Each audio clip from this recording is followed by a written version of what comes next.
Hey everybody, welcome to Sea Lord Racing, where we are continuing to make our way through historic F1 seasons 1 year at a time. And we are finally back with a small name change, with the 1954 World Championship. Presenting the Silver Arrows. So, leading up to this point, obviously Formula One was created post World War II. After the initial regulations were established in the 40s, the first World Championship was held in 1950 and was dominated by Alfa Romeo.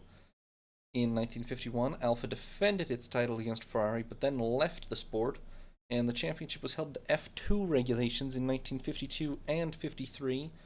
Ferrari dominated 52 and, frankly, for the most part, also dominated 53, with Ascari becoming a double world champion. Now, in 1954, we are returning to a new set of Formula One regulations. 2.5-liter naturally aspirated engines. F2 was 2-liter naturally aspirated, so this is a 500 cubic centimeter increase. However, the old 50-51 F1 regulations were 4.5-liter naturally aspirated or 1.5-liter supercharged, so this 2.5-liter naturally aspirated regulation is still going to be weaker than that, but a big step up from last year. Now the calendar is going to be a 9-race season in total, same as last year. The Spanish Grand Prix returns after being cancelled for monetary reasons 2 years running, but the Dutch Grand Prix this year is cancelled for monetary reasons. So you win some, you lose some. Also, the point system has changed slightly. It's still 8, 6, 4, 3, 2, and 1 for fastest lap, but the best 5 results out of 9 count this year. Previous years it was best 4 races that counted. Now it is best 5. Points scored beyond those 5 have to be dropped from your score. Now, just my usual preamble. Remember, this is still the 1950s. Things are still a little weird if you're coming from modern F1. Nearly all the drivers are essentially gentlemen. Some of them are being paid by the factory teams, but not to the extent that we would see, not anything like the extent we would see in modern F1. And there are plenty of random hangers about who own their own cars, driving at every race. The teams tend to switch much more frequently and randomly between races. Drivers are allowed to switch cars mid-race. Overall, the expectations are just very different than modern F1 still at this point. So, the teams. The reigning two-time champions, the Scuderia Ferrari, dominated 1952, won 1953 fairly comfortably, just conceding one race near the end to Fangio. However, they're going through a major shakeup as we enter 1954, with 2 of their lead drivers leaving, along with, of course, the regulation changes, which threatens anyone's dominance. That being said, it's been a very good first 4 years of F1 for them. Effectively, they won 3 races in 51, but narrowly lost out to Fangio and Alfa Romeo, and 52 and 53 were completely dominated by them. Now, their car for this year is the 625 F1. It's essentially the dominant Ferrari 500 of the previous 2 years, but they've modified it to fit a larger 2.5-liter engine. It's still, for the era, a pretty simple, reliable, and highly effective car. It's very proven, given that it's won, all but one Grand Prix of the past 2 years, I believe. Obviously a winning record, but it's not a new chassis for the new regulations, just an upsized one. And it runs a 2.5-liter naturally aspirated inline 4, which produces about 220 horsepower. They use Pirelli tires. Their drivers, well, no Ascari or Villarizi this year, as they both moved to another project, which we'll talk about later. As a result, their default lead driver is now Giuseppe Nino Farina, 47-year-old Italian, protege of the legendary pre-war Tavio Nuvolari. He once drove for Alfa Romeo, and his uncle founded Pininfarina, the famous styling agency. Farina won the first World Championship in 1950, and was still very competitive in 53, finishing third with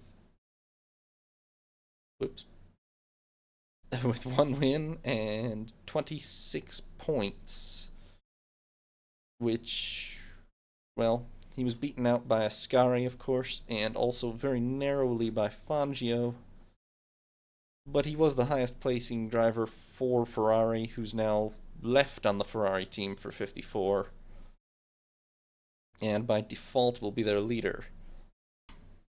Alongside Farina as team leader, Ferrari have kept one driver from 53 and brought in two strong new choices as well. Carried over from 53, Mike Hawthorne, 24 years old, very young for the time in F1 drivers. British, the son of a high-performance garage owner, he impressed by finishing fourth overall in 1953 for Ferrari. In his first season with a big team, he was beaten out by his teammates Ascari and Farina, but he did beat Villarizi, and he managed to win a race in France. So not a bad, not technically a rookie season, but basically a rookie season on a top-level car, since in 52 he was doing only intermittent drives in a Cooper. Of course, he'll be hoping to improve on that in 54 with a bit of a golden opportunity, considering no Ascari or Villarizi to go against, and Farina is 47 years old. Then new drivers to Ferrari this year, Jose Froilan Gonzalez, 31 years old, from Argentina, a protege of Fangio, nicknamed the Pompous Bull, or less flatteringly El Cabazon, which means fathead. He missed the second half of 1953 with injury after starting the season for Maserati, and now makes the switch over to Ferrari. He finished 1953 sixth overall after scoring 3 podiums in the first 5 races, but then missed the last 3. Realistically speaking, given his trajectory in the first 5, he would probably have been at least about 4th if he'd kept racing, so maybe he's not Fangio, but he's definitely another very strong Argentine driver.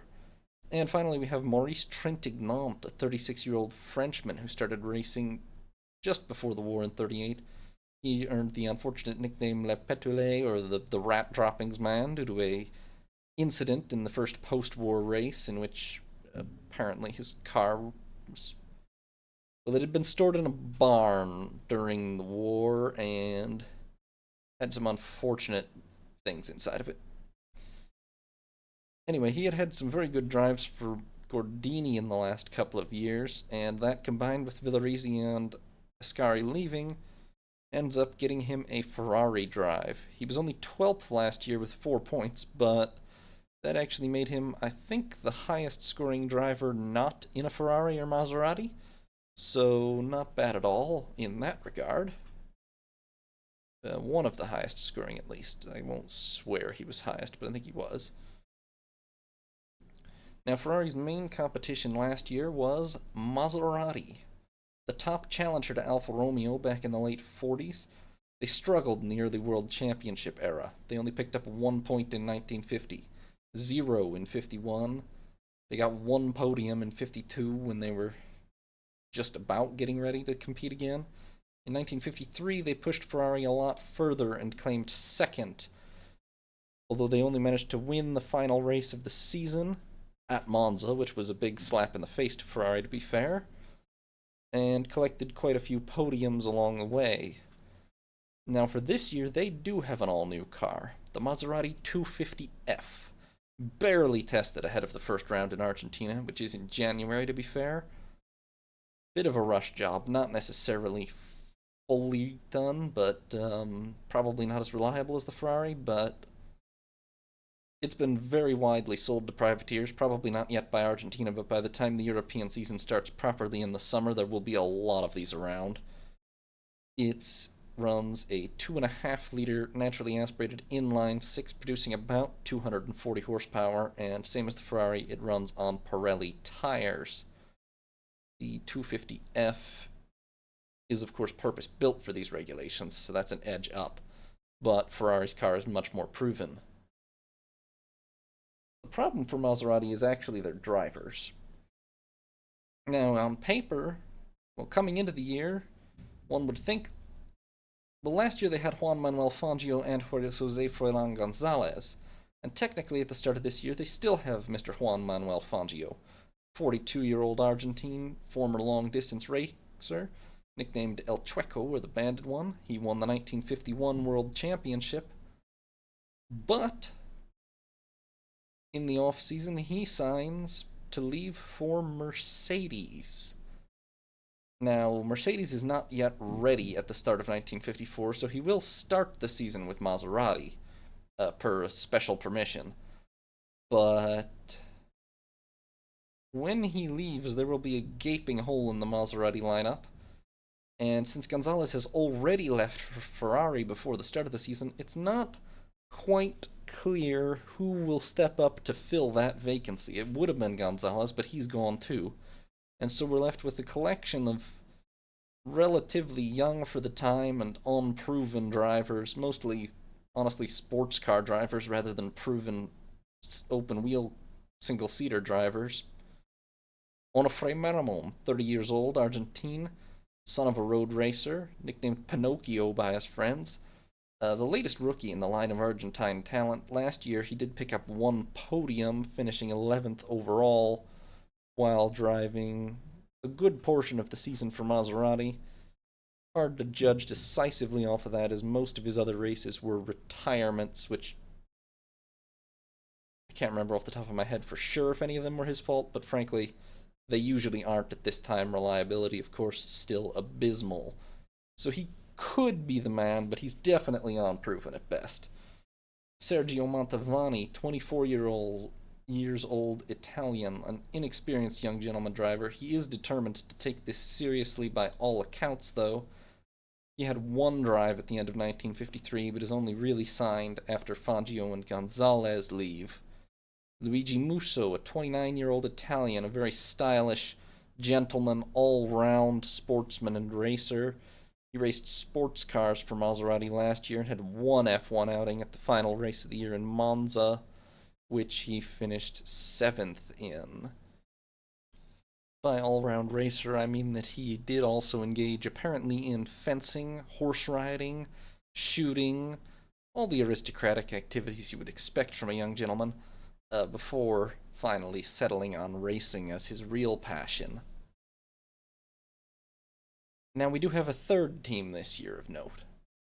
Mercedes-Benz. Obviously, a German automaking giant. They dominated pre-war Grand Prix racing in the 30s, and now for 1954, with Germany beginning to recover from the war, they are returning to racing, albeit they are not actually ready at the start of the season, but they fully plan to enter for the European summer season at least. And they field the Mercedes-Benz W196, a very advanced brand new design featuring a direct fuel injection system developed for the DB601 fighter engine in World War II. Don't ask them about that too much. Definitely not directly a Nazi contract or anything. Anyway, somehow, still quite a reliable vehicle despite the new tech and all that. And they managed to also produce both streamlined and unstreamlined versions of it, which you can see both here, for use at different tracks. And they ran a 2.5-liter inline 8, which produced about 260 horsepower, and Continental tires. Now, their drivers, of course, Fangio was contracted for them, along with Karl Kling, a 43-year-old German, a clerk for Daimler and hobbyist racer pre-war, Mercedes corporate lifer. After he retired from driving, he would become head of the Mercedes Motorsport program. Also a Luftwaffe mechanic. We'll not talk about that too much. Although you don't let him off for that, really. But He won the 1952 Carrera Panamericana in a 300 SL for Mercedes. And Hans Hermann, a 25-year-old German, a baker by trade. His father was murdered when he was 8, and he then, some years later, bought his first race car by selling his mother's jewelry, such was his passion. Now, he managed to stand out in sports cars in 1953 and was invited to a tryout along with a short list of other German drivers, where he managed to earn a place in the Mercedes team. However, he has essentially no single-seater experience coming into this year.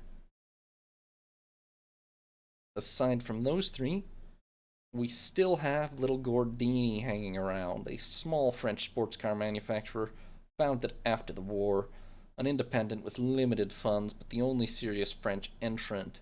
They picked up 3 points in 1950, none in 51, and in 52 had quite a good year, finishing with 2 podiums in 53. I managed to not put it on here, but it was back down quite a bit for them because of Maserati eating up a lot of points. But they're small but plucky and competitive, despite pretty much eternally being condemned to close to the back of the grid, shall we say. I think they probably picked up 4 points in total last season. It seems right, yeah. Anyway, their T16 is a 3-year-old chassis now, originally intended for F2. It's always been slower than the Ferrari 500, which, to be fair, it is of the same vintage with. That's not changing. It's gotten significantly less updates than the Ferrari, now 625. It's aging, it's underpowered. They've got a 2.5-liter inline 6, which produces probably under 200 horsepower, and they're running on Engelbert tires. They also, with the loss of Trentignant, really only have one proven lead driver, the 32-year-old Jean Beira, French former motorcycle racer, short, stocky, known for his fiery temper. He managed to get 0 points last year, but did get a 6th place and is pretty much certainly the fastest driver and most proven driver Gordini has, with Trintignant gone. Alongside him, 39-year-old Eddie Bayol, French, previously an Oscar driver, a very small team. 3 races total F1 experience coming into this year, none of which he finished. And André Pellet, a 35-year-old Belgian from a racing family. A lot of Belgian national success under his belt, but pretty much no top-level international success. Now, we do have a bit of a wild card entry as well.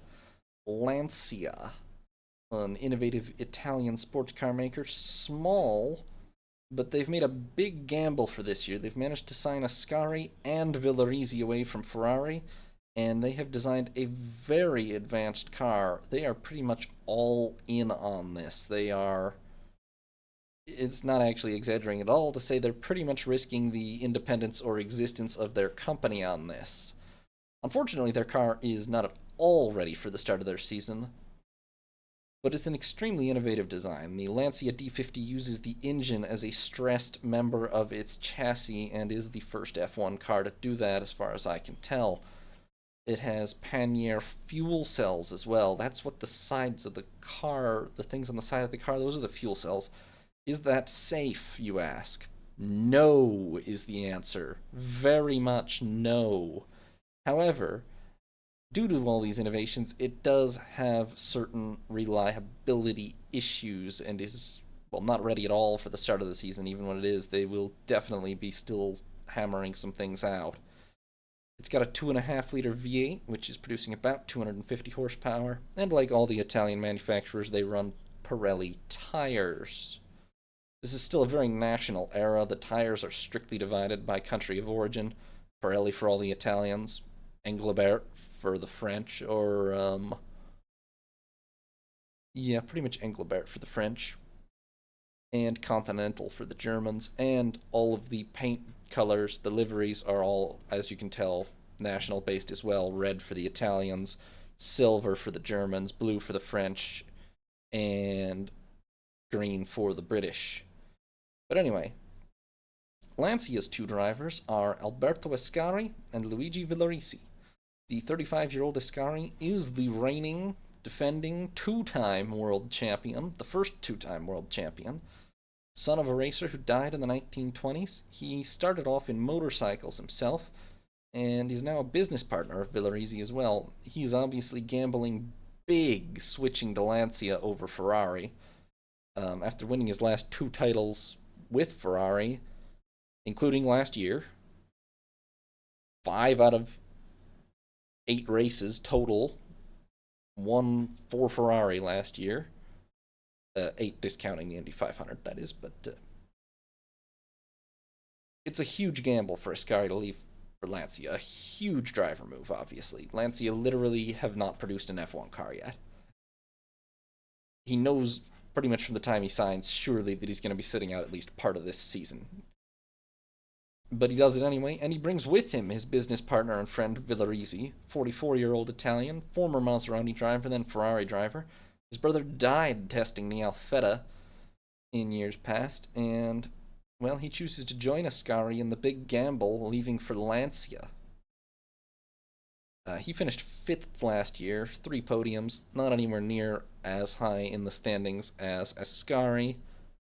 Also beaten by Farina and Hawthorne, so, for being honest, although Villorisi is a talented driver, he is also 44, and he's definitely not the loss for Ferrari that Ascari is.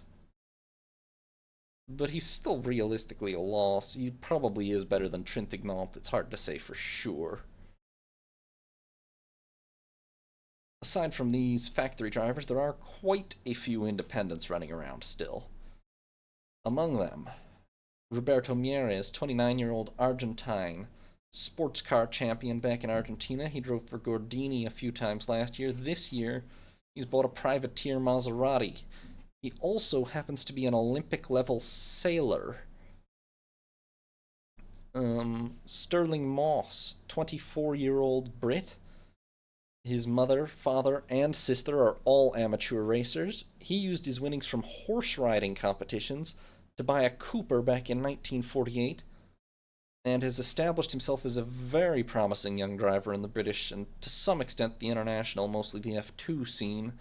This year, he is running a privateer Maserati for himself. I'm not clear on if he used his winnings to buy it or if he got backing from someone, but in any case, he's got it. 39-year-old Prince Bira of Thailand. Not in the direct line of succession, but he is a legitimate Prince of Thailand. Educated in Britain, in Europe, he stayed behind to race, since apparently he didn't want to go back to his home country. A long-time privateer driver since the start of post-war F1.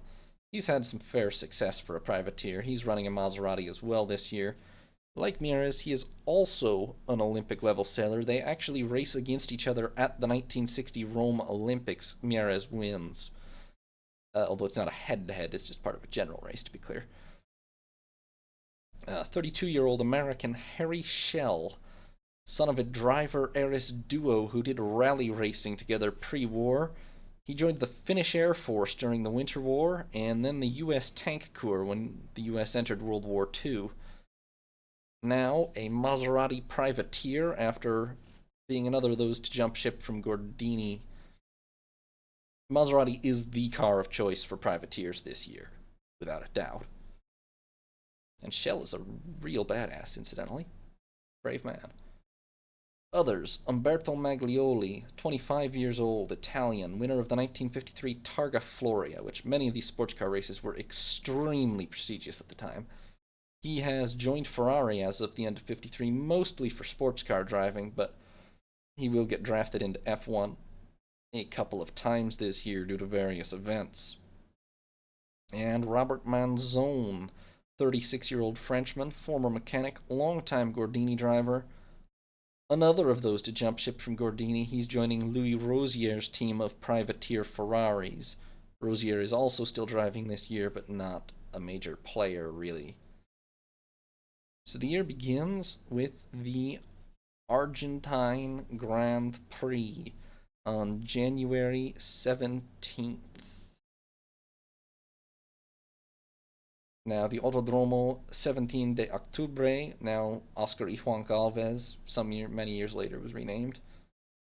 Well, it was first renamed not long after this, actually, due to political changes, but 3.912 kilometers, or about 2.4 miles, 87 lap race. The track was built just a couple of years ago in 1952 on the orders of the Argentine strongman Juan Perón. Very modern track, noted for including numerous layouts, kind of like Paul Ricard in France today. Short, curvy, and technical by 1953 standards. Very much so, actually. Most tracks in 53, this looks like a modern track almost. Most tracks in 53 did not include any of these technical sections that are used here. Last year in 53, it had a bit of a disaster. Quite a number of spectators were killed, overcrowding issues. So they've added security and spectator protection to the track, and it is apparently good to go now. Well, I can say that nobody died this year anyway, so I guess they did make progress. Now, last year it was won by Ascari for Ferrari, which will be a bit of a refrain. 18 entrants arrive in all, 6 Ferraris, 9 Maseratis, and 3 Gordinis, so plenty of variety there. Several local privateers bring in Maseratis. Ferrari do bring Maglioli with. Qualifying on the 16th. It's Farina that puts his Ferrari on pole with a time of 1:44.8. It is 10.6 seconds faster than last year, although they've reversed the direct. It's not a fair comparison, really, as I believe they did reverse the direction of the circuit, is my understanding.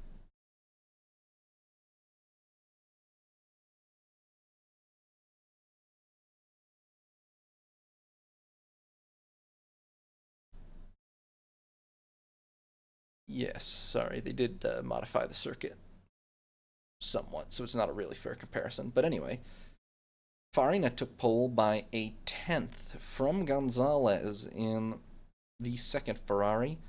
Fangio in his Maserati was 8/10ths down at his home race, albeit it's Gonzalez's home race too. In fact, there are no less than 6 Argentine drivers starting here, of which 3 of them are actually factory drivers. Mike Hawthorne, 2.2 seconds down in a third Ferrari, so they are not quite locking out the front row. There's Fangio, but it's a nice start for Ferrari for the year. Second row, Trintignant in a fourth Ferrari. Then Maramon and Musso in Maseratis. Then the next row, Mieres, plus the local Carlos Mendita guy in Maseratis, Prince Bira in his Maserati, and Shell in his Maserati, so that's an all Maserati row. Then Maglioli in his Ferrari, not doing quite so well compared to the other 4 Ferrari drivers.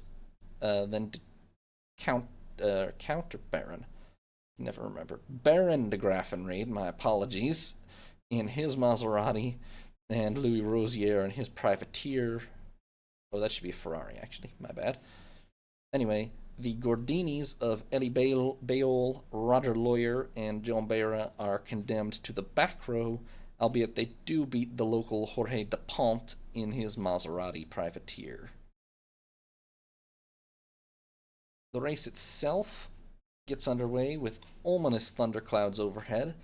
Maserati have been struggling with overheating all weekend, to the extent that I did read a story, I cannot guarantee it's true, but allegedly they used castor oil in Fangio's car because it was less prone to overheating, even if it did gum up the engine after a while.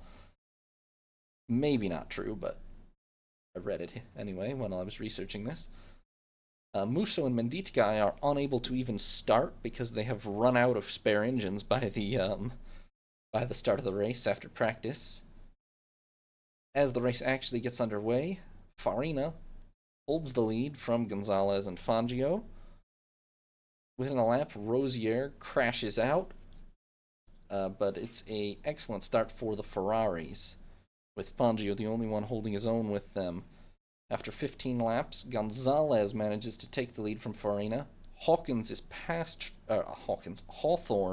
Fangio, and it's a three-way fight for the lead. Well, a four-way fight for the lead, but the Ferrari's running in the front 3 places, and it's not a great debut for the 250F so far. 20 laps in, DuPont is out with a gearbox failure. Lawyer is out, no oil pressure, but they're back markers anyway, to be honest. And, well, it's looking pretty nice for Ferrari.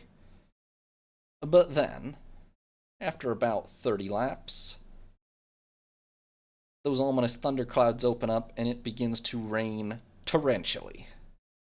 Apparently, an absolute standing water on the track level downpour.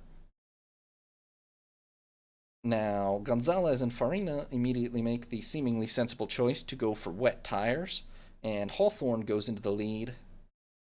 Only 2 laps later for Fangio to go right past him. El Maestro is, well, a known master of wet conditions. Now, he is still running on dry tires, apparently, though. By lap 38, Mieres is out with an oil leak. And as the laps continue ticking by, it does look like Gonzalez and Farina have made the right choice. On about lap 47, with the rain getting even worse, Gonzalez and Farina do come charging past Fangio and Hawthorne, who are struggling on the dries. Apparently, this is a photo that's apparently of the conditions at the time. It was wet. A modern F1 race would have probably been stopped. But they didn't really do that at the time. So, after 49 laps, Maramon was out with an engine failure, which just leaves... But Fangio, I believe, is the only Works Ferrari still running. Yes? Yes. Fangio is the only Works Ferrari still running. 4 Ferraris, Works Ferraris, surrounding him. Did I say Fangio was in a Works Ferrari? Works Maserati. On lap 51, they call Fangio in for wets. They change his car, change his tires. Apparently, they accidentally use 5 mechanics for the stop instead of the permitted 3, which I didn't know was a rule at this time. It may have just been like an Argentine Auto Club host rule. It's very hard to say. Nobody seems to know for sure. But anyway, Ferrari see this overuse of mechanics and lodge a protest. And apparently they put up a sign telling their drivers Fangio is out of play, so they should take it easy. Gonzalez leads at this point from Farina, and then Hawthorne is back ahead of Fangio, still not stopping for wets, to be fair. Fangio's wets, apparently, incidentally, I guess there weren't dedicated wets, or at least Maserati didn't have any, because I've also read that apparently they were hand-cut from slicks, as in they just cut grooves into slicks after consulting with the Pirelli representative on site, which is kind of insane, but that's the story anyway. So Fangio is now sitting 4th. He's on wets, possibly hand-cut wets. 3 Ferraris ahead of him. 2 on wets, 1 on dries, Hawthorne. Well, honestly, Hawthorne doesn't last long. 2 laps later, his luck on the dries runs out, and he goes skidding into the gravel. A couple of audience members push him out, but he is rapidly disqualified for the push start, as is correct. He has to come straight into the pits and is out. Fangio, meanwhile, comes charging up the field in a matter of a few laps, and on lap 59, he comes past Farina, past Gonzalez. Gonzalez takes the lead for a second, but then apparently spins. Then Farina manages to retake the lead, so at least they were able to fight with Fangio once they found him. They may have been taking it easy per Ferrari's sign and then realized when Fangio caught up with them that there was in fact a problem here. So Fangio did go wide. Gonzalez retook the lead and spun. Farina took the lead. Beira, meanwhile, was out in the same manner as Hawthorne, DSQ'd for a push start. It took until lap 65, but Fangio finally retook the lead from Farina as well and started to pull away quite quickly, honestly. In fact, over the next 20 laps, he built a gap of over a minute before he finally won on lap 87. Ferrari were furious, but Maserati were fined 1,000 pesos for their pit infringement and were very much not disqualified or penalized on time. Obviously, yeah, Ferrari didn't love this, but such was the ruling. Gonzalez picked up fastest lap, but the victory to Fangio by a minute and 19 seconds over Farina, 2 minutes and a second over Gonzalez. Trintignant finished a lap down, but fourth in his first outing in the Ferrari. Not too bad. Eli Bayol managed to finish fifth in his Gordini, 2 laps down, but, well, there'd been a lot of attrition, to say the least. Nonetheless, fine work from Bayol to keep his car on the road and ahead of the other backmarkers, really. And he picks up 2 precious points, which in a 9-race season gets you further up the leaderboard than you'd think. He did beat out Shell, Bira, de Graffenried, and Maglioli, who managed to finish 5 laps down in his Ferrari. I'm not actually quite sure what happened to Maglioli. I'm guessing he had a reliability problem of some sort, but I didn't quite catch it. So after one race, these are the championship standings. Gonzalez gets the bonus point for fastest lap, but Fangio leads by 2 from Farina, and then Gonzalez. Now, there is no Constructors' Championship this year, to be clear. There hasn't been yet in F1, and there won't be until, I think, 58. Maybe even later, don't quote me off the top of my head.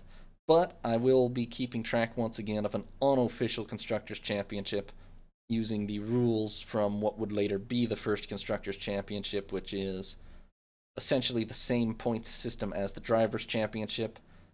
Best 5 out of 9 count, same points for finishes, and only the top driver from each team counts per race. So in this case, that would put Maserati with 8 points, Ferrari 6, Gordini 2. Now, after Argentina, we begin... Well, that was in January. The European season does not really start until... doesn't start in earnest until June. Kind of starts getting underway in April and May. And there are a lot of non-championship races during that time, which are of some import. There were quite a lot of these around still, non-championship races that featured the same cars and drivers as the World Championship races. Not as stacked a field generally, smaller prize money, but same regulations and many of the same cars. For instance, the first big non-championship race of the season was the Grand Prix de Syracuse on the 11th of April. Maramon took pole from Gonzalez, Farina, Hawthorne, and Trintignant. 6 Ferraris, 2 Maseratis, and all showed up. Maramon managed to outdo all the Ferraris, but it was Farina that took the win in the race, with Maramon finishing only 5th. Trintignant was 2nd, Mantovani 3rd for Maserati. Gonzalez and Hawthorne both retired. Actually, a bit of a disaster for Hawthorne, who crashed on, I believe, the first lap and was badly burned. Gonzalez actually stopped to help him out of his burning car, or to help him after his car was burning in any case. It would take a good while for Hawthorne to recover. I believe he still wasn't fully recovered by the time championship races resumed, but fortunately he wasn't. I mean, his injuries weren't severely permanent. Not in any way that impaired his driving, at least. And he made a recovery. Then the Pole Grand Prix on the 19th of April in France. Farina took pole from Trintignant, then Gonzalez and Maramon. 12 starters in all. 5 Ferraris, 3 Maseratis, 4 Gordinis upholding home honor. And shockingly, the Gordinis did uphold home honor, with Beira managing to finish ahead of Trintignant, and then Mieres and Farina only 5th, I believe, some sort of mechanical holding Farina back, but I'm not sure what the problem was. Maramon and Gonzalez both did retire. Then we have the non-Formula Mil Miglia on May 2nd. I bring this up for one very specific reason, which is, well, first of all, this was a wild race. 483 starters. I believe it's 1,000 kilometers across Italy on, like, public roads. Not the kind of thing you could remotely host now, but they did then. And this is why I mentioned it. Alberto Ascari, won the race in a Lancia sports car, which was the first post-war Mil Miglia loss for Ferrari after nearly 10 years of dominance. 5 people died, and 13 were injured, only some of whom were spectators, although most were spectators, I think. And the important thing, other than the humiliation for Ferrari, is that Farina managed to break an arm during the race after a big crash. Now, this is a month and a half before the World Championship season gets back underway. Obviously, he will not be fully recovered in time, although he won't miss a race either, but it's a big question mark for Belgium, let's put it that way. Then, the Grand Prix de Bordeaux. Trintignant takes pole, and at this point he's basically Trintignant and Gonzalez, and those two are now upholding the honor of Ferrari, with both Hawthorne and Farina injured already at this point, after just a couple of preseason. Effectively, this could be called the preseason, yeah. Preseason races. Then Bera, and Manzon. 12 starters in all, 4 Ferraris, 3 Maseratis, 4 Gordinis, 1 F2 Cooper. Gonzalez does take the win in this case from Manzon and Trintignant. Then Moss and Bayol, Bera and Bira both retire. The BRDC International Trophy on May 15th at Silverstone. One of the biggest non-championship races of the season. 27 starters showing up, and it's running 2 heats followed by a final due to the number. 6 Ferraris appear, along with 4 Maseratis, 2 Gordinis, and a absolute array of, frankly, mostly terrible British independents. 6 Connaughts, a Van Wall, 3 Coopers, an HWM, an Emeryson, an HAR, a Turner Leah, an RRA. Well, Trintignant takes pole from Gonzalez, and then Parnell and a privateer, I think an older privateer Ferrari, then Bira and Manzon. And Gonzalez does win the race for Ferrari, ahead of Bera, Andre Simon in a Gordini, then Mieres and Trintignant. Moss, Bira, and Manzon all retire. The Grand Premio di Bari, back in Italy. 5 Ferraris and 5 Maseratis show up, along with 2 Gordinis. Gonzalez and Trintignant, 1 and 2 once again, ahead of Bera, Maramon, and Manzon. And it's Gonzalez that wins from Trintignant, then Bera, Maramon, and Shell manages to sneak into 5th. But, well, preseason-wise, it's Gonzalez and Trintignant very firmly on top at this point. Now, technically, the second World Championship race of the year is the 1954 Indianapolis 500. Why that is on the calendar? Well, probably just because they wanted to call it a World Championship. And when they started, they didn't have any non-European races. Now they have Argentina, but in any case, this race is not run to Formula One regulations. It's run to IndyCar regulations. American AAA, I think. There are no common cars or drivers whatsoever. Ascari entered it once, but not this year. Pole is taken by Jack McGrath from Roger Ward, Callan Day, Jimmy Daywalt, and Jimmy Bryan. 33 cars starting as usual. And, well, Bill Vukovic wins for the second time running, ahead of Jimmy Bryan, Jack McGrath, Troy Ruttman, and Mike Nazaruk, with 19 cars finishing. The IndyCar series is still pretty much dominated by Offenhauser engines, mostly Curtiss Craft built chassis along with some Kuzma cars. The same car wins as last year, this one. It's not as exciting a race as last year's. I believe there's no horrific overheating issues this year.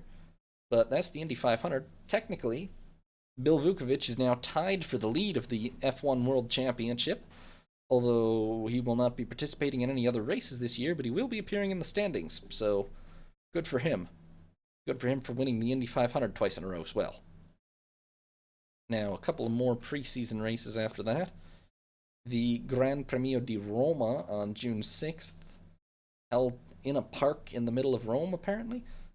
Maramon took pole from Manzone, Moss, Beira, and Simon. 4 Ferraris, 7 Maseratis, 2 Gordinis, and whatever a Giannini Fiat is showing up.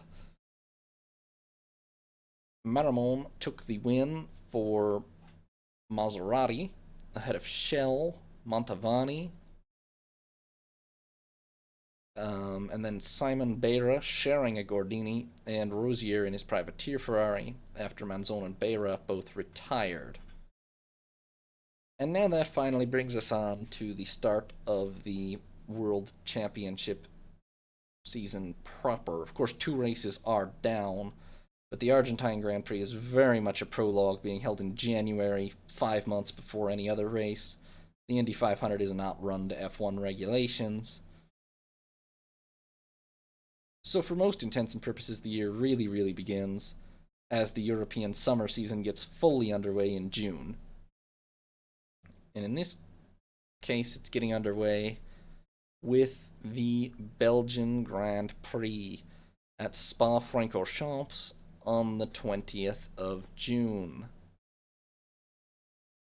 Now, Spa, well, it's Spa. It's the same as the last couple of years. Designed back in 1920, all public roads linking the Belgian villages of Francorchamps, Malmedy, and Stavelot.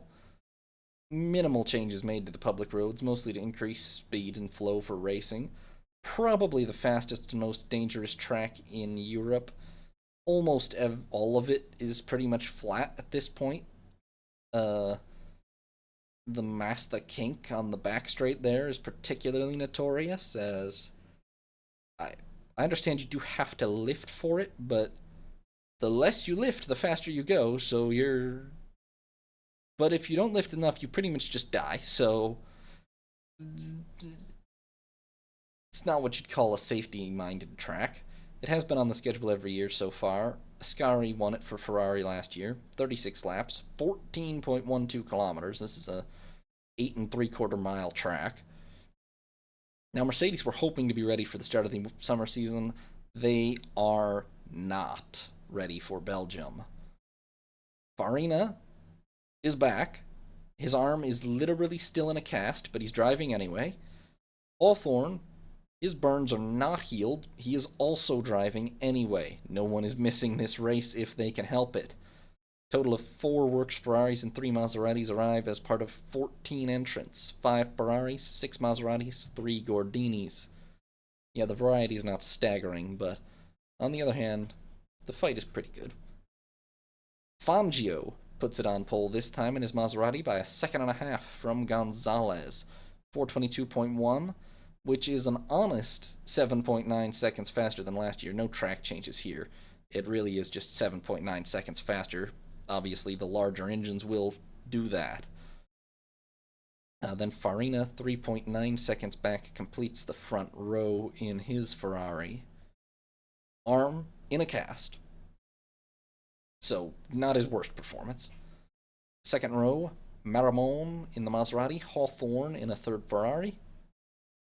Third row, Trintignant in the fourth Ferrari. Then Beira and the local Andre Pillet in the Gordini. Now, well, this is Pillet's race, of course. I mean, he's a Belgian national champion and all that. He's essentially a local. He doesn't do most of the other races this year.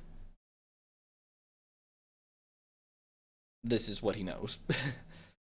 Sterling Moss puts his Maserati on the fourth row beside Paul Frere, another local who has a Gordini as well. Then we have Montavani, Mieres, and Bira all on the fifth row in their Maseratis, and the very last row, the local Jack Svathers in his Ferrari, 32.1 seconds per lap slower than Fangio, which is well outside the 107% time, shall we say. But a lot of cars are in these days. I'm not actually 100%. I don't know what the 107% time of 422.1 is, but I mean, it's a long lap time, so it's fairly generous, but let's put it this way, you wouldn't see this kind of gaps in modern F1. A second and a half from first to second is already crazy by modern standards. Anyway, it's a mild and sunny day. Baron de Graffenried is driving a film car for the 1955 film The Racers. Apparently it wasn't that good. Fangio makes quite a bad start and drops 3 places right off the line.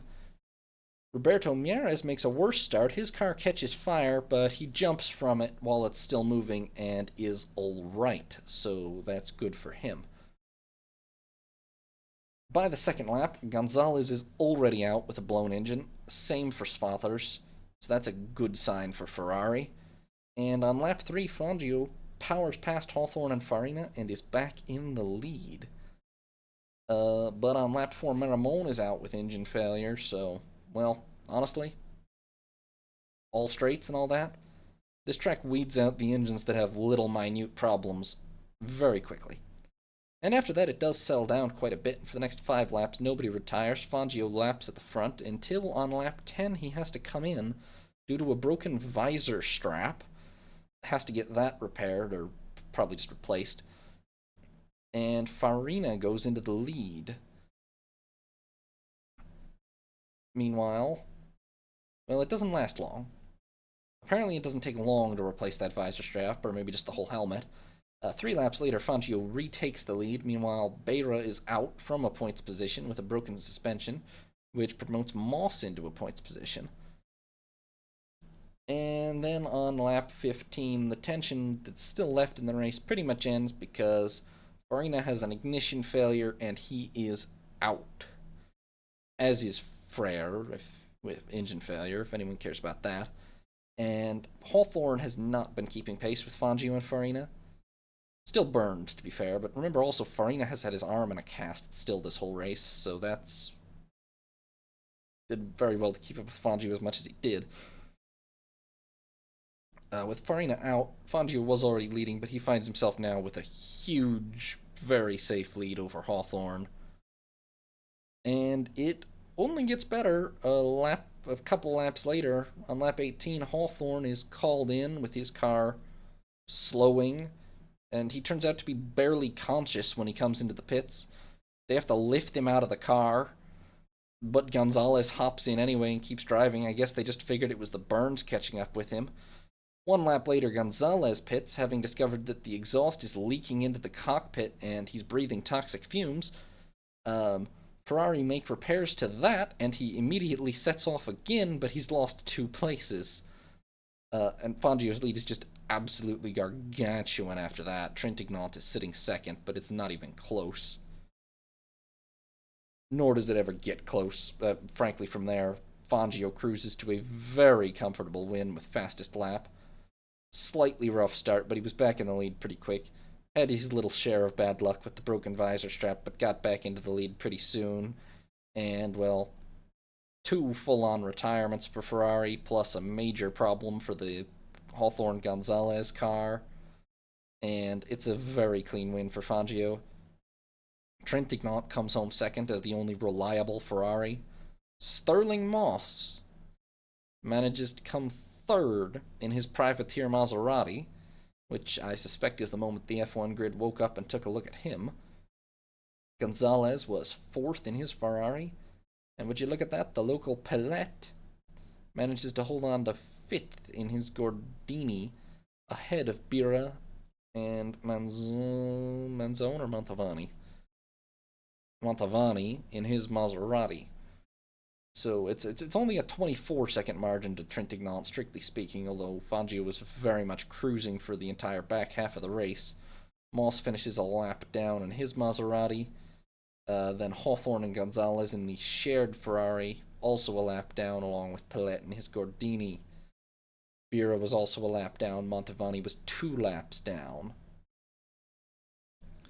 And that leaves the championship standings looking like this. Fangio is off to a pretty outstanding 8-point lead already, having won the first effectively 2 races. Trintignant's second with 9, as the only Ferrari to properly finish both races. Vukovic with 8. Gonzalez 6.5 after a third with fastest lap, and then a shared 4th. Farina second and a retirement. And then we've got, Moss with 4. Hellet, Bayol, Hawthorne, 1 shared 4th and 1 DSQ so far.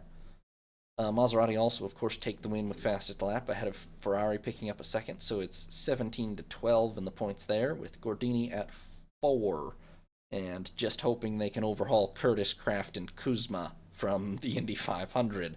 Fingers crossed for them.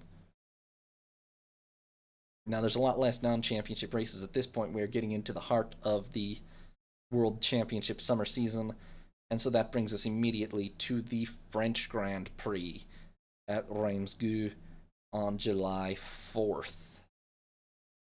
Now, Farina, as though he wasn't hurt enough, manages to be badly burned in the Super Corta Maggiore Grand Prix sports car race at Monza in between these two Belgian and French Grand Prix. Now, if you didn't notice, pretty much all F1 drivers also participate in top-level sports car racing at this point. There's not really that clear of a distinction, actually.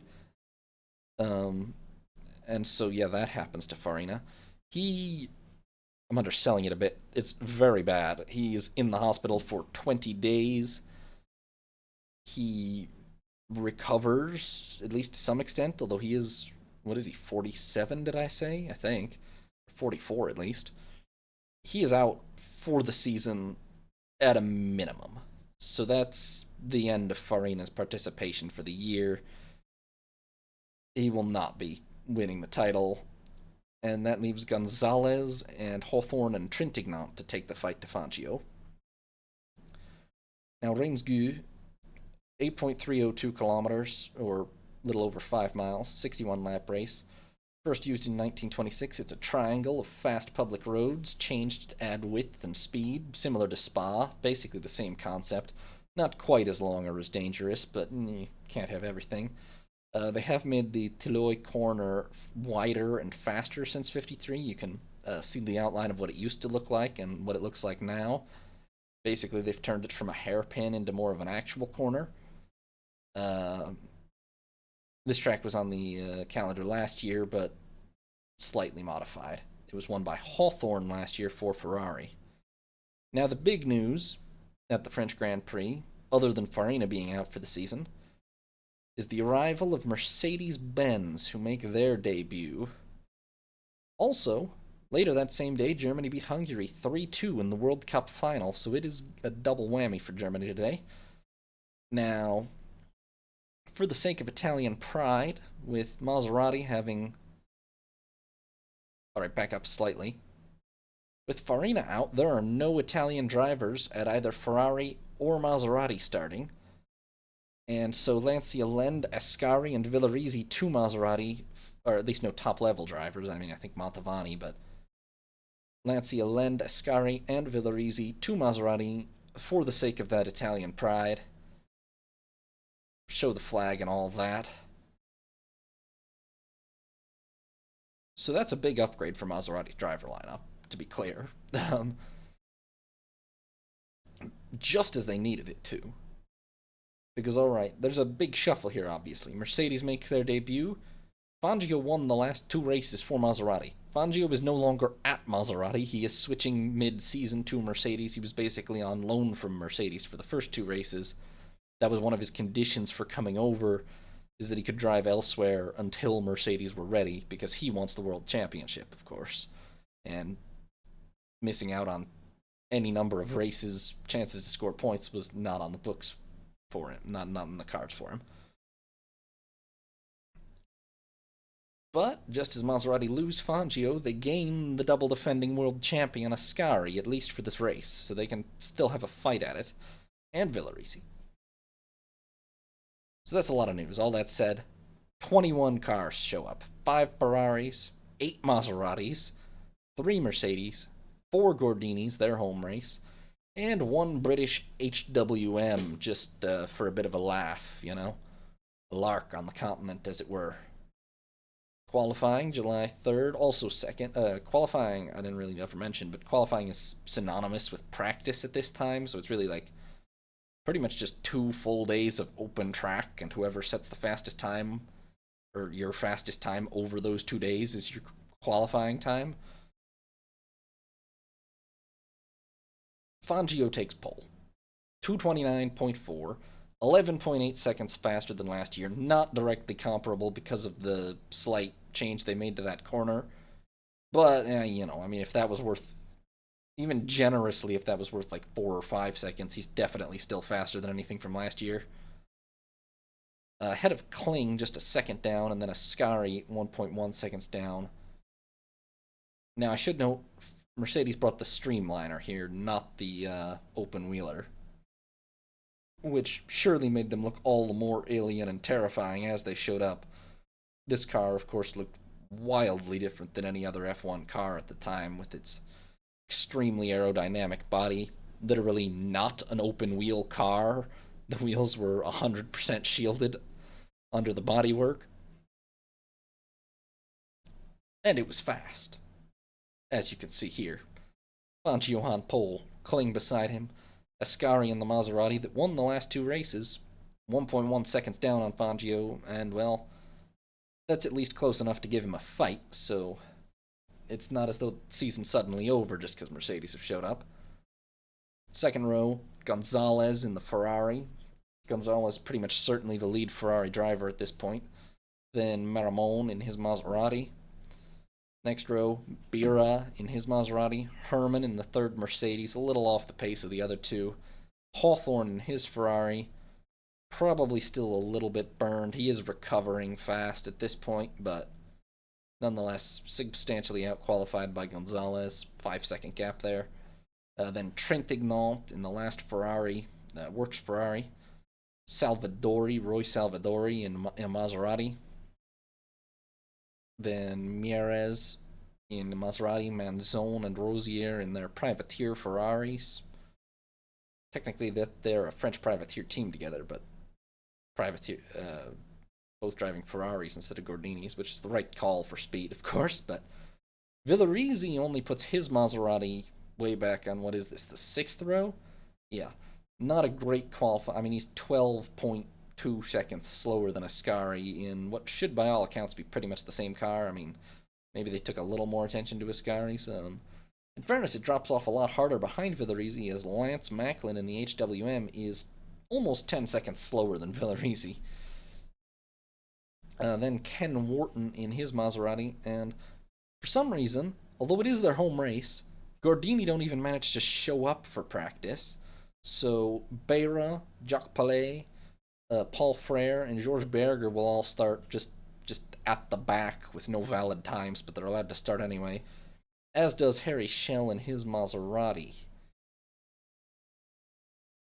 And Sergio Mantovani was supposed to enter another Maserati, but didn't show up at all. The race. This is what it looked like at the starting line. Those Mercedes W196 Streamliners are, I mean, well, you can see for yourself, they are something else compared to Ascari's Ferrari 625 there. It's quite a look. I think if you were a fan, or even frankly a mechanic or owner or driver of a rival F1 team at this time, you would have been a little scared by that. Just a little bit terrified. But that's what Mercedes showed up in. And it was fully legal, apparently, to do so. It definitely would not be legal in modern F1 to fully cover up the wheels like this. Although the most recent regulations provide for a little bit of that, and the ground effect and all that, but not fully like this. But apparently it was A-OK under, I mean, the 1954 regulations, as I understand it, were pretty much unrestricted except for engine capacity, so totally okay at the time. We weren't yet in the loophole plugging era, really. It was an overcast and hot day. Fangio and Kling immediately launched into the lead off the start. Actually, it was Kling that took the lead right at the start. And Ascari, unfortunately, after being the only one to challenge them in qualifying, began to drop back immediately with obvious issues, and after just a lap had to retire with a broken transmission. Gonzalez, however, found himself in third and was able to somewhat keep up with the Mercedes cars. Now, Fangio took the lead on lap 3, making his way past Kling. And it was the two Mercedes with Gonzalez in hot pursuit as they made their way around the circuit. Attrition, of course, soon began to take its toll. It is the 1950s. Lap 9, Pollet with an engine failure. Lap 10, Hawthorne and Berger, engine failures. Macklin, lap 11, engine failure. Shocking. Can't imagine there's any common factor here. The common factor is that they're at 100% throttle for almost the entire track, and their engines are not built for that, really. Although they should be, because a lot of tracks in this time are like that, but it's also a hot day, overcast, but like humid kind of. Not a great day for the engines, really. It gets worse. On lap 14, Gonzalez's engine blows up after a valiant effort to keep up with the Mercedes for a good while. Can't quite manage it. And Herman is up to third past Bira and Maramon, so it is, as of a quarter distance, a Mercedes 1, 2, 3 in those terrifying streamliners. The attrition keeps on piling up.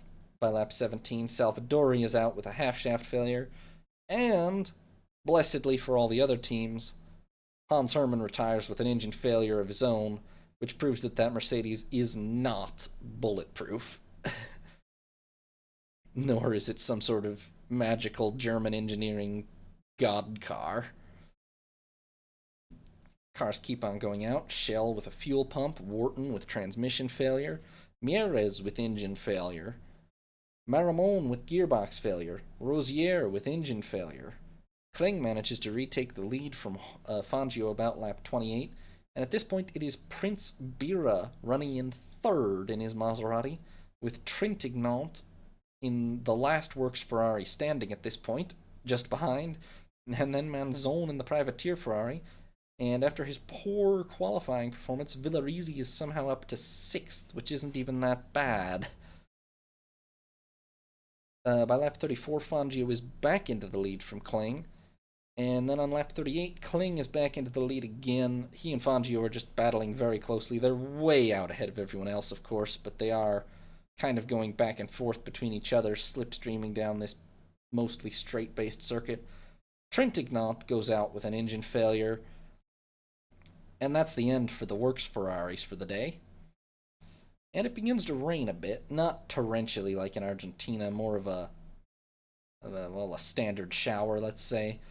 Unfortunately, Prince Bira wears glasses, and they start to fog up and get splattered in the rain, and he can't see, basically, and loses a place to Manzone as he struggles with that. By lap 51, Frere is out with a broken axle, and there are literally only 6 cars running out of... How many was it that started? 21? Yeah, 6 out of 21 cars still running, as 10 laps to go. Kling and Fangio still battling back and forth. Kling takes the lead on lap 54. Fangio takes it on lap 58. Kling takes it on lap 60, and it is very much back and forth. As they come around to start the final lap, Mercedes hang out the team orders, I believe in favor of Fangio, but it's apparently ignored. Fangio does retake the lead on the final lap. Kling makes a run at him down the D27 final straight, but Fangio hangs on and wins the French Grand Prix by 1/10 of a second from Carl Kling. Hans Hermann manages the fastest lap before his engine blew up way back then. So, Well, it's a Mercedes-Benz 1-2. Fangio wins his third race of the year by a tenth from Kling. Robert Manzone in the privateer Ferrari manages to uphold Ferrari's honor, a lap down on the two Mercedes, but still third and on the podium. Prince Bira in his Maserati is fourth, and Luigi Villarizi in his Maserati, the Works Maserati, 3 laps behind, but in the points in fifth place. Other than that, no, they're actually they're the only ones. Oh, nope, I cropped John Beira out. John Beira does finish the race, 5 laps down in his Gordini, 6 total finishers. A bit of a rough race attrition-wise, even by the 1950s standards. And it leaves Fangio with an absolutely commanding position already in the World Championship. 3 races in, effectively, 4 if we count the Indy 500, 5 to go. People absolutely can catch Fangio, but he's sitting on 25 points after 3 races. 3 wins, basically minus a couple of fastest laps, the maximum score. His closest rivals, Trintignant and Gonzalez, both retired from the French Grand Prix. Kling is now on 6 points, and honestly looks like he could be a closer rival than either of those two, considering the performance of the Mercedes at this race. Then we've got, Farina, Moss, Manzone, Bira, various others. Villarizi picks up points. But none of these, Trintignant and Gonzalez, no points. In fact, every other points scorer from this race, other than Fangio, is scoring their first points of the year. So it's pretty good for Fangio, to say the least. In our little unofficial constructors, well, unlike Fangio, Mercedes missed the last 2 races entirely, so they're starting from way behind. But on the other hand, Maserati abruptly only pick up a 4th here after winning the last 2 races. Ferrari get a 3rd, so they close in by 2 points on Maserati. But Mercedes pick up 8 straight away, so it's Maserati 20, Ferrari 16, Mercedes 8. Mercedes 12 points behind Maserati, but with their current pace, that looks fairly doable over the next 5 races. There is one non-championship race in between the French and British Grand Prix, which is the Grand Prix de Rouen-les-Essarts. Trintignant takes pole from Beira, Hawthorne, Gonzalez, Pellet. 14 starters in all, of which 5 Ferraris, 4 Maseratis, 4 Gordinis, and an HWM. Trintignant wins the race from Bira, then Salvadori, Berger, and DuPont, with Beira, Hawthorne, and Gonzalez all retiring, but Trintignant manages to uphold Ferrari honor. I can't help but feel Trintignant is actually, in both these non-championship and championship races, for some reason I do feel he's consistently the most reliable Ferrari this year, even though Hawthorne and Gonzalez are probably faster than him. Not sure why that is. But we now arrive at the mid-season point. The British Grand Prix at Silverstone on the 17th of July. Silverstone circuit. Well, it's Silverstone. 4.711 kilometers, about 2.9 miles, 90 laps, built around a surplus RAF airfield after the war. It's a fast track. It's basically got 5 real corners at Woodcote, Copse, Stowe, Club, and, well, Beckett's is effectively the other real corner. Abbey is kind of a half corner at this point. This is a stable British Racing Drivers Club configuration. They finalized it in 52. They're not going to change it for another 20 years. Last year it was won by Ascari for Ferrari. Now, Mercedes are still running. This is the Achilles heel, the one thing that gives other teams a chance. Mercedes are still rushing. They're rushed here. After Herman's engine blows up, they do not have another one ready. They only have 2 streamliners ready for this race. There's also a very large local entry of modified F2 cars from previous years. I don't even know if all of them were actually modified to fit in 2.5-liter engines. We can probably hope or assume that most of them were, but some of them may have still been running 2-liter engines. In any case, no less than 32 cars show up. 6 Ferraris, 9 Maseratis, 2 Mercedes, 3 Gordinis, a Van Wall, and just to make up the numbers, 6 Coopers and 5 Connaughts. Now, qualifying wise, Fangio puts it on pole with a 1:45.0, 3 seconds faster than last year's pole time, which isn't that wild, but on the other hand, it's a much shorter track than the other ones we've been talking about so far, mostly. I think it is easily the shortest. Maybe not than the Argentine one, but it even might be. I mean, it's not a long track, and it's mostly straights at this point, not like modern Silverstone, so 1:45.0, 3 seconds is a pretty solid improvement. He beats Gonzalez by a second, Hawthorne by a second and a half, and Sterling Moss at his home race only 2 seconds down in the privateer Maserati. Then the second row, John Beira in the Gordini, a very impressive qualifying performance with a 1:48.0. Then Kling in his Mercedes and Salvadori in a Maserati. Then behind them, Trintignant in the Ferrari, the third Ferrari. Ken Wharton in a privateer Maserati, Beira in another privateer Maserati, and Peter Collins in the Van Wall, 5 seconds back.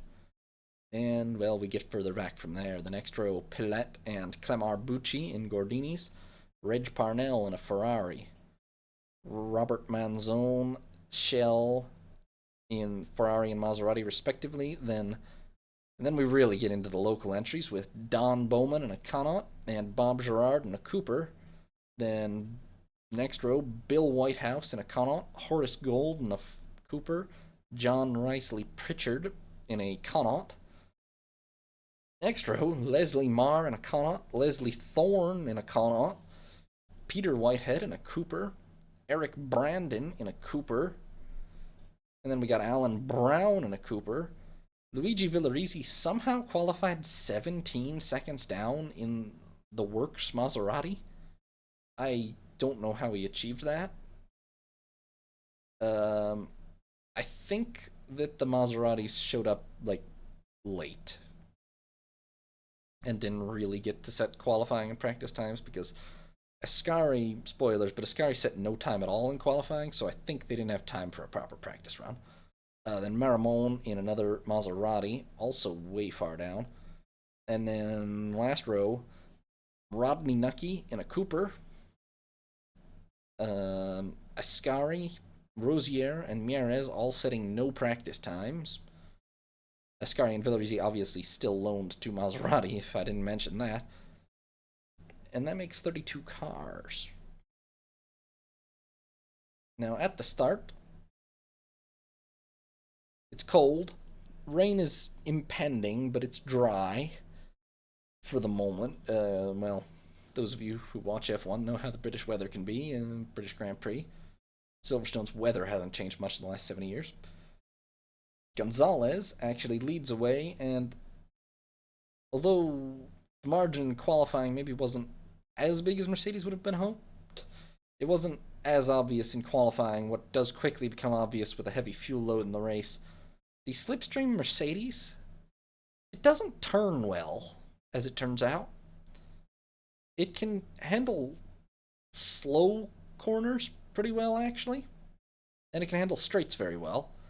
It doesn't do great with fast or medium speed corners, really. And so Fangio has devil of a time steering the car straight away. And it will only get worse if it does rain, but we'll see about that. Maramone makes a brilliant start from way back in the back, meanwhile. Brown and Nucky don't even make it to the start. I don't know what was wrong with their cars, but they do not take the start in their Coopers. And within a couple of laps, the inevitable retirements start. Rosier and Brandon with engine failure. And then Whitehead with an oil leak. And at this point, it's Gonzalez leading after 5 laps as it begins to stabilize from Fangio. Then Hawthorne, Sterling Moss, Beira, and Maramone, and then Kling. So it's not an overwhelmingly brilliant start for Mercedes the same way it was in France. Their handling difficulties are quickly becoming kind of obvious on this track, actually. Remember, these are the Slipstream Mercedes. They actually don't have the open-wheel version available yet. And that is quickly looking like a bit of an Achilles heel. Now, they lap around in that order for a while. Manzone and Collins go out with engine failure. Bucci crashes out. Ascari, who had not made quite the electric start that Maramon did, goes out with an engine failure, but promptly takes over Villarizi's car and keeps going. Such as the, I think, number 2 drivers have it bad in 2024. Let me assure you, they had it worse in 1954. Parnell retires with an engine failure, and by lap 30, well, the only big change is that Moss has managed to make it past Hawthorne, going well, and then it begins to rain, and the streamliner gets worse. Wet high-speed corners are apparently very much not its thing. Fangio, who is generally a wet-weather driving master, manages to smack the car into some barrels marking the side of the track hard enough to dent it pretty solidly and take out his own third gear. Although he keeps going, but this does not improve the handling or controllability of the car any further either. Turns out, it's better to have third gear. Moss, meanwhile, is of course, as I said, running well, and it's Gonzalez who's looking in control of the race, you know. By lap 41, Riceley Pritchard is out in a crash. Villarizi's car's engine also blows up, sending Ascari out for a second time. And Prince Bira is ill, or maybe he just can't see again because of his glasses, and Ron Flockhart takes over his car. And retirements keep coming. Flockhart, having taken over Bira's car, manages to then flip that car 3 times at cops, but is thrown clear because he's not wearing his seatbelt and lives. Please don't draw any lessons from this. This is a freak miracle. Most of the time you will die if this happens. It is not safer. But F1 drivers at the time used to think it was. Salvadori retires with a transmission failure. Beira with a suspension failure, again from a points-paying position, actually. A bit quiet. He's retired twice already from it, but he has been putting the Gordini pretty high up the list of independents. I mean, actually, he was running ahead of Maramon and Kling and Trintignant at this point, so he's driving the wheels off that thing pretty nicely so far this season. Now, by lap 60, the jig is kind of up for Fangio. He doesn't have third gear. There's a big dent in the car. It's only getting wetter and the handling is getting worse, and, well, Moss and Hawthorne both go past him. He's just slipping back. The car is nigh undrivable. And Gonzalez has a dominant lead. Moss is also well ahead of Hawthorne, so it's a great drive from him, but Gonzalez is really dominating the race. And people keep on going out. Whitehouse with a fuel system failure. And then heartbreak for Sterling Moss at his home race as on lap 81 his back axle snaps and he is out. Meanwhile, Fangio keeps on slipping back as Maramon goes past him, the much younger Argentine driver. In the end, after 90 laps, it is not what you would have expected after France. Gonzalez wins the race by over a minute, leading home a Ferrari 1-2 with Hawthorne. The Mercedes Streamliners prove still sort of fast, but just almost undrivable around these high-speed corners, especially in the wet. They're just not suited for it. Unfortunately, because apparently, at least during the race, the organizers only time to the nearest second, the fastest lap is split 7 ways at 1 minute 50. Gonzalez, Hawthorne, Maramon, Fangio, Moss, Beira, and Ascari all take 1/7 of a point for the split fastest lap, which is dreadful for accounting of the points for this year, let me tell you. But makes it look very ugly. But that is how it goes. And hopefully in future people start using more precise timing equipment. I think this was a bit... People weren't very impressed by this even at the time, let's put it that way. Clearly, many other races were capable of timing to the 10th. But yeah, Gonzalez wins it by a minute 10 from Hawthorne. The young Maramon takes third in his Maserati. Fangio could only manage fourth in the Mercedes-Benz. And Trintignant picks up fifth in the third works Ferrari. 3 laps down, which not the most impressive job, really, but he does beat Mieres and Kling, who finishes 3 laps down in the other Mercedes. So, well, although not a good day for Mercedes, it does differentiate Fangio and Kling a lot more than the last race, which arguably the last race was not luck exactly, but they just slipstreamed each other the entire race, and it came down to a drag race to the finish, more or less. And team orders may still have played some part in that. This one differentiates them pretty well, although they both struggle. Fangio is 2 laps ahead of Kling in the end, which is quite something. And so that, it's not a great race for Fangio, and that brings up some hope that this championship isn't over yet. 4 races to go. Fangio still the dominant leader with 28 and 1/7 of a point. I hope looking at this you see why I hate the 7th of a point so much. But Gonzalez, with the win and his share of fastest lap, is now at 14 and 9/14 of a point, which that's a normal happy number. 14 or like 13 and a half behind Fangio, which is a little more than a race win, but he's in with a shot now. He's got a race win of his own, which is obviously important for tie breaks, and especially important since the best 5 results count. If Gonzalez won the remaining 4 races, for instance, he would win the championship completely regardless of what Fangio did because of dropped points. Trintignant still now sitting third with 11 after picking up a couple points here. Hawthorne up to 5th with 7 and 9/14. Maramon picks up 4 and a 7th. Moss should actually also be at 4 and a 7th because he gets a share of the points here. Not that it makes that much difference. And a 7th of a point each for Ascari and Beira as well. Huzzah for them. And as for the constructors, well, the win, all of them get a share of fastest lap. The win to Ferrari. Maserati only managed 3rd, which Ferrari make up 4 points on Maserati and are now level in the championship battle at 24 and 1/7 of a point. Although Maserati are ahead thanks to having won 2 races to Ferrari's 1 on tiebreak.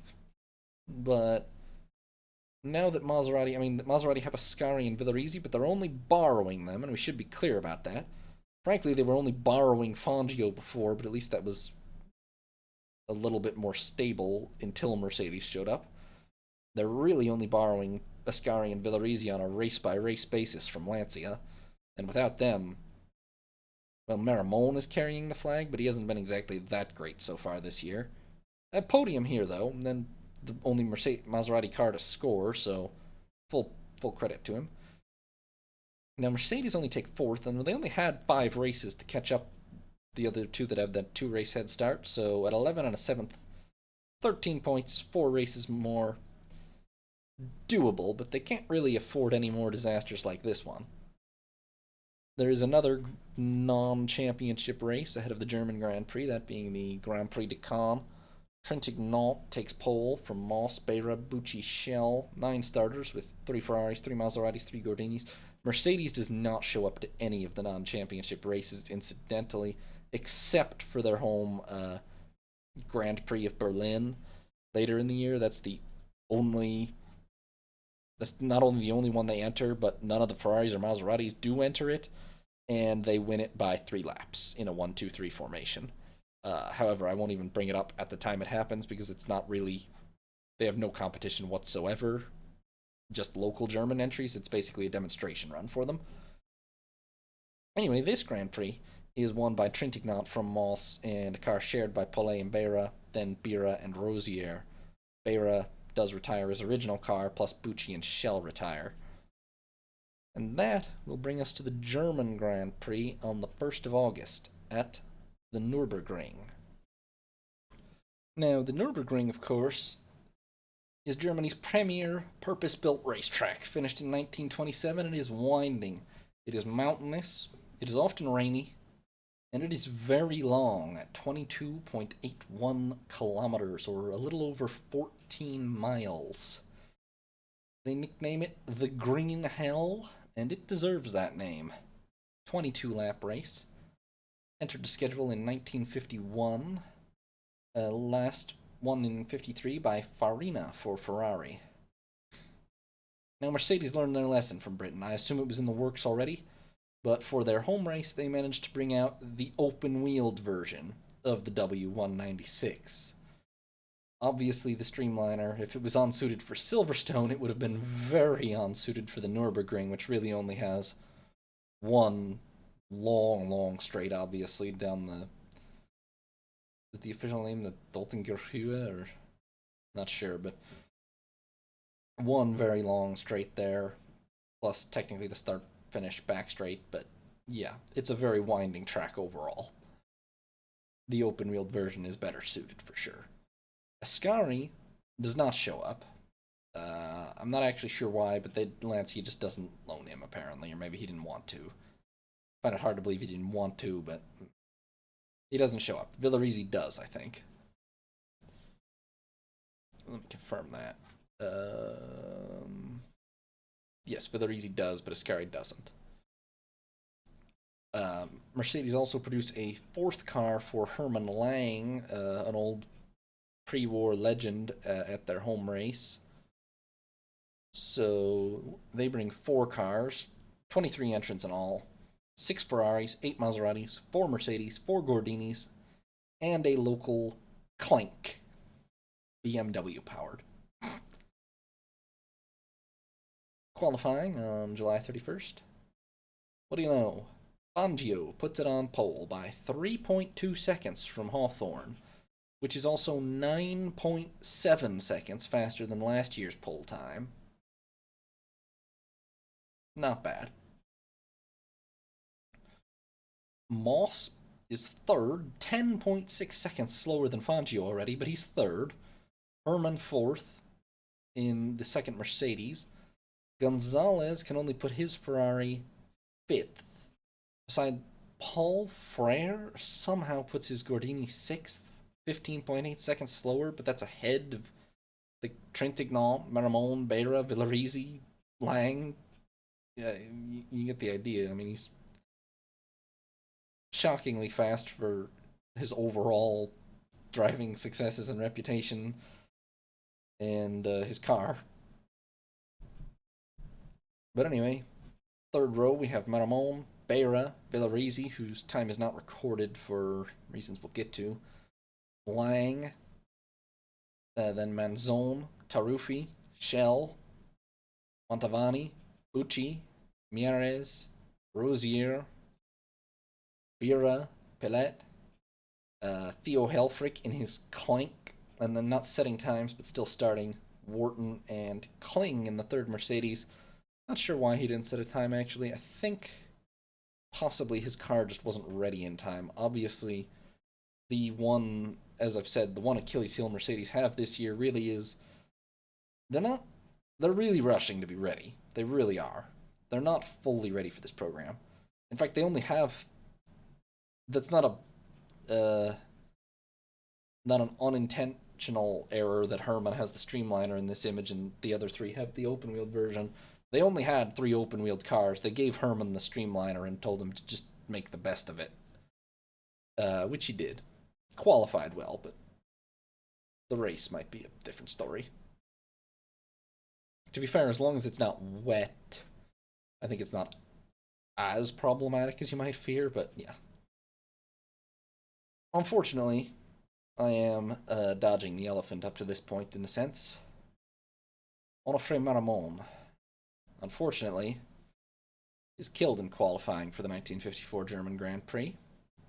His car plunges down an embankment at the slight right, sharp left downhill Versifen corner and somersaults. He's crushed under the car. He is pulled free by spectators and then medics at the site. Given the last rites by a watching priest, and unfortunately dies at the scene. He was 30 years old. He had made 11 starts in Formula One, all of them for Maserati. He had finished on the podium twice in third. And, well, we'll never know what might have been of him, unfortunately. He would have been, I mean, he was effectively one of the lead Maserati drivers at this point, but there'll be no further chance to show his talent for him. Sadly. Villarizi and Wharton do both withdraw from the race as a result. That's why we don't know Villarizi's time. And, well, this will not be shocking, really, if you know 1954 at all, but the race goes ahead without any other changes. Honestly, it's almost surprising Villarizi and Wharton withdrew from the race. They were his direct teammates, but yeah. As the race does go ahead, Gonzalez gets a great start, climbs, well, briefly leads, but Fangio quickly retakes it. Hawthorne gets a very rough start and drops 4 places immediately. Lang and Kling, although not qualifying very well, begin very quickly climbing. And Pillet retires immediately with a suspension failure. By the second lap, Moss, although sitting third, is out with a wheel bearing. That is, I believe we're counting here, twice in a row? Actually, no, I think it's 3 times in a row already that he has retired while in a podium position. Is it? Perhaps it's only twice, but in any case, he's had a bit of rotten luck so far.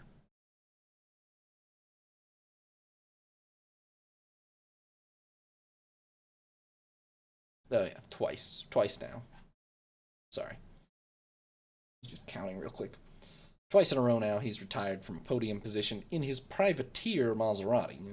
It should be clear, he does not have the support of the Maserati factory. Wheel bearing failure in this case. Meanwhile, Kling is past Montavani, continuing to climb. Herman is already up, well no, Lang is up to 4th, actually 3rd after Moss retires. It's Fangio from Gonzalez, Lang, Herman, and Hawthorne, with Kling coming up the ranks. Beira and Trintignant not too far outside the points either. On lap 3, Mieres is out with a fuel leak, and then on lap 4, Hawthorne is out with a transmission failure. The Ferraris make an early fuel stop, as apparently they don't have enough fuel to make, they can't carry enough fuel to make the whole race, which most cars this season at most races were able to make the whole race without a planned pit stop. Not all necessarily, obviously this is an exception, but most were. And Kling at this point is all the way up into 4th. I don't think Gonzalez actually loses position immediately with his fuel stop, but he does shortly anyway. By the next lap, Lang is into 2nd, Frere is out with a wheel failure, and Mercedes 1, 2, 4, and 5, with Gonzalez sitting in 3rd, their only real competition. Trintignant outside the points in 6th, alongside Beira, or just ahead of Beira, but... And it really only gets worse. Gonzalez was taking the death of Maramon pretty hard, apparently. I mean, obviously you cannot blame him one bit, to be clear. Maramon was his countryman and probably his friend. But at the time in the 50s, they maybe thought it was a little...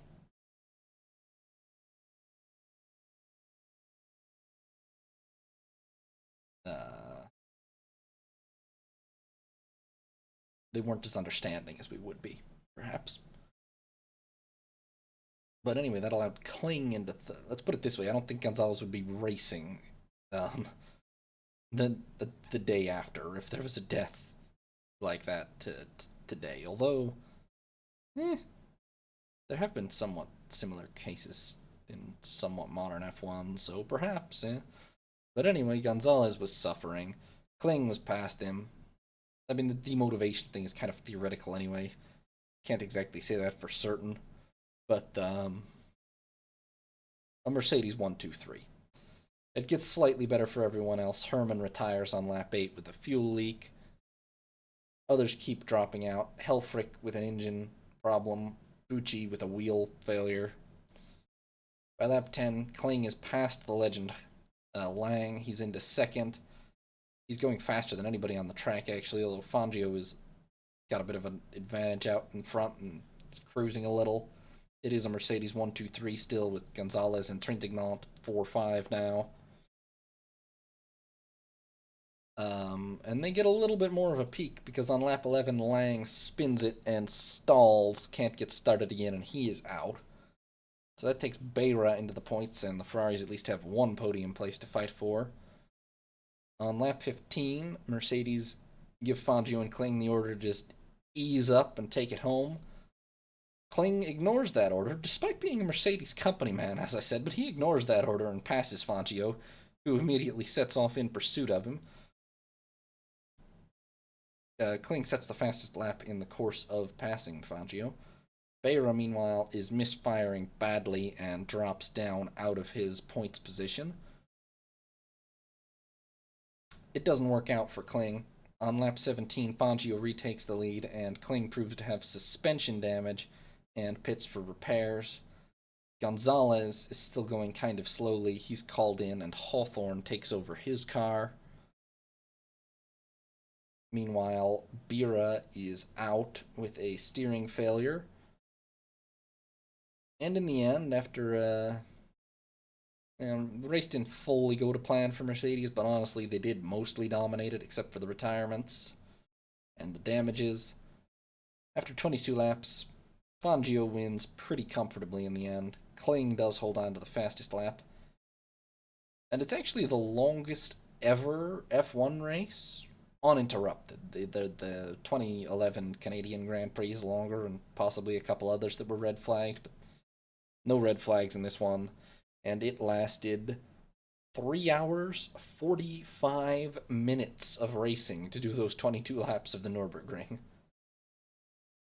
Fangio wins by a minute 36.5 seconds from the Gonzalez Hawthorne Ferrari. Trintignant in third is over 5 minutes behind. Kling in fourth is over 6 minutes behind.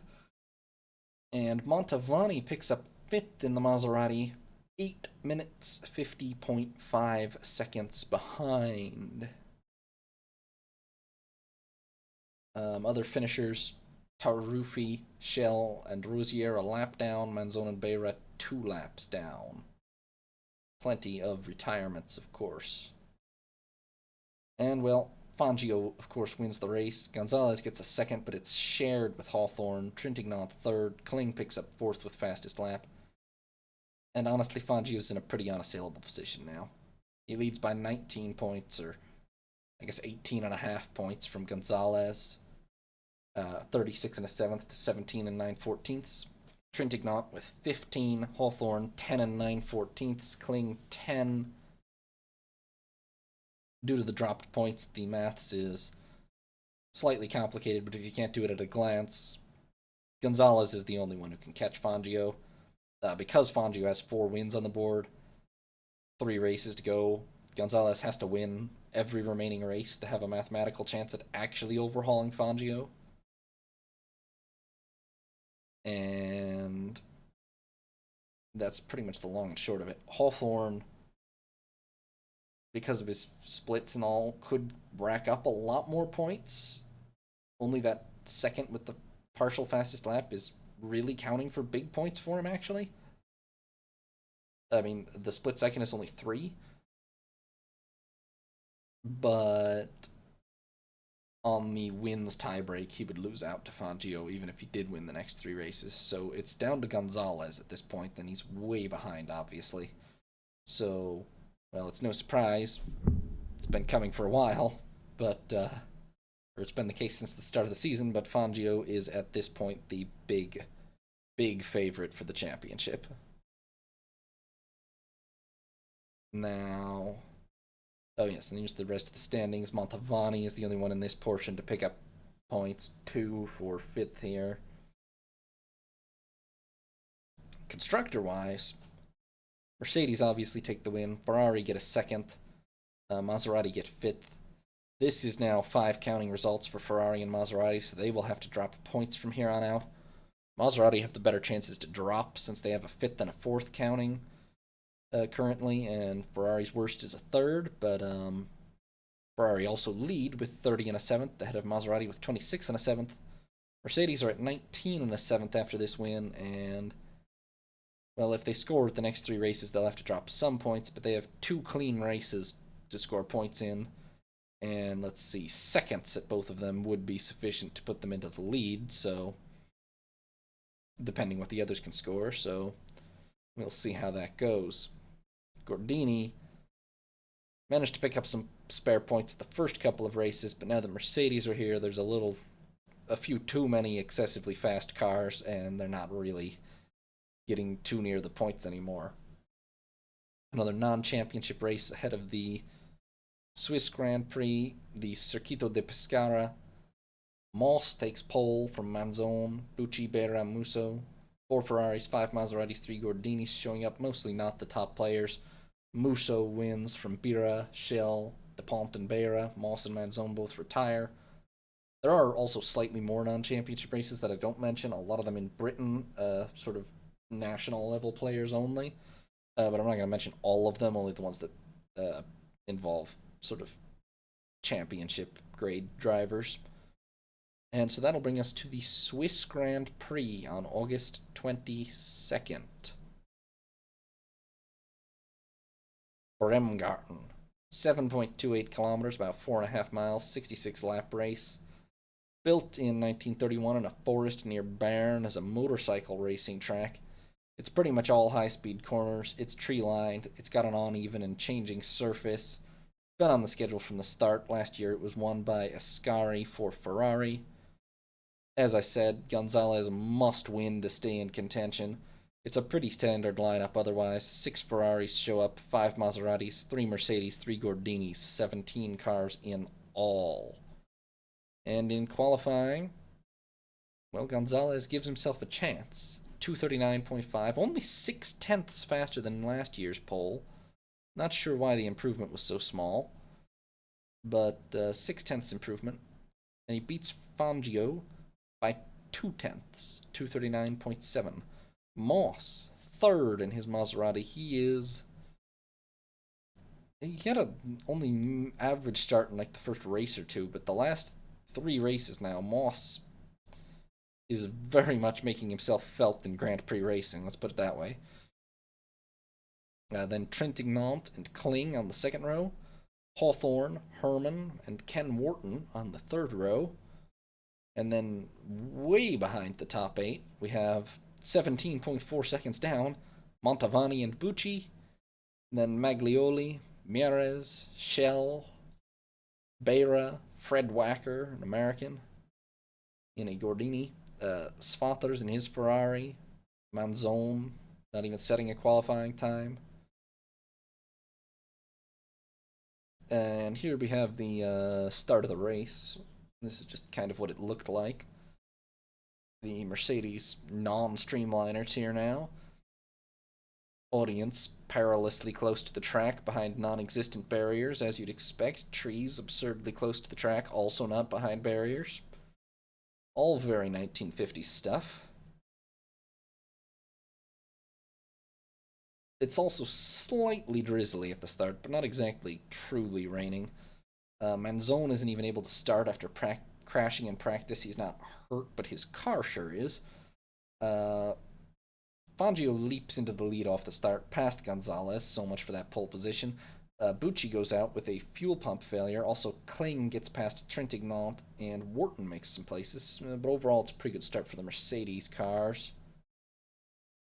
But after making a good start there, Kling then hits straw bales on lap 2 and drops right to the back. Moss, meanwhile, is past Gonzalez as well. Fangio is edging out ahead in the lead. And Gonzalez is down to third. Obviously, as I said, he must win to stay in championship contention. Lap 9. Whoops, didn't mean to keep the cling thing in there, but Beira retires with transmission failure. He's had some devilish luck, too. Not quite as bad as Moss's, but he's been consistently close to the points until retiring. Well, I kept a bunch of stuff I didn't mean to in here. Oh well. Hawthorne gets up to fourth, with Wharton dropping back in the standings after a good start for him. And as the laps go by, we see Wacker retire with transmission failure. And the order at this point: Fangio, Moss, and then Gonzalez, Hawthorne, and Trintignant in the works Ferraris chasing Fangio and Moss. By lap 16, Hawthorne is also past Gonzalez, lapping very nicely. At this point, he's finally, presumably, fully recovered from his burns, and he's looking a lot better the last race or two. And on lap 17, he's passed Moss as well and into second. Kling, meanwhile, after that little connection with the straw bales, is working his way past the back markers, but there is a big gap from Fangio, Moss, Hawthorne, Gonzalez, Trintignant, Herman to the remainder of the field. And Kling would have to make that up to make his way to the points. Unfortunately, Moss's luck strikes third time in a race retiring from a podium position, as on lap 22 his oil pump gives out and he is out of the race. Shortly after, Shell suffers the same fate. But a bit of vengeance on the Ferraris, or I don't know why it's vengeance actually, but Herman then retires with an oil leak on lap 31. Not Herman. Hawthorne retires with an oil leak on lap 31. Kling, meanwhile, is past Herman and into fourth, actually. And Fangio finds himself, well, he was already in the lead, well out in the lead, but at this point, unless something goes wrong on his car, it's over. He's 2 seconds a lap faster than Gonzalez. He's setting fastest laps regularly. He's just having a masterful race. He's in total control. And things are just headed downhill for Ferrari. Trintignant retires with an engine failure on lap 34. It's just Gonzalez, who is the man who has to win, so all he needs is Fangio's car to blow up, which is, of course, very plausible, but unless that happens, he's pretty much not got a shot. Kling retires with a fuel system failure on lap 39, so much for that recovery. Mieres, meanwhile, is past Mantovani. They're battling for, well, the last couple of points positions at this point, actually. And really, that's about the last major event that happens. Unfortunately for Gonzalez, it just doesn't happen. I mean, the whole Fangio blowing up thing, it doesn't happen. Fangio makes it to the end of the race looking very smooth indeed. He wins by almost a minute with the fastest lap. And Juan Manuel Fangio, El Maestro, wins his second World Championship, World Drivers' Championship. And really, you can only shake his hand, because he's absolutely crushed it this year, frankly. He's 57.8 seconds ahead of Gonzalez in the head-to-head duel. He's a lap clear of Herman, who finishes third. Mieres and Mantovani finish fourth and fifth, 2 laps down in the Maseratis. And beyond that, it's just Wharton, also 2 laps down, and then Maglioli 5 laps down, and Spotter's 8 laps down in his Ferrari. And so the standings look like this. 2 races to go, 7 down. Fangio, 42 points counting, 45 and a 7th scored in all, but at this point he's dropping Britain. He's the only driver dropping points at this point in the season either, as he's the only one to have scored at all 6 races. Gonzalez is now on 23 and 9/14, which is 19 points behind Fangio. And with only 2 races to go, even if he didn't have to drop points, there would be no way to catch up. It's over. Trintignant, 15, Hawthorne, 10 and 9/14, Kling, 10. Herman gets the third to add to his previous fastest lap point, so he's up to 5. And the other 2 points go to Mieres and Mantovani, who are now at 3 and 4 respectively, so working their way up the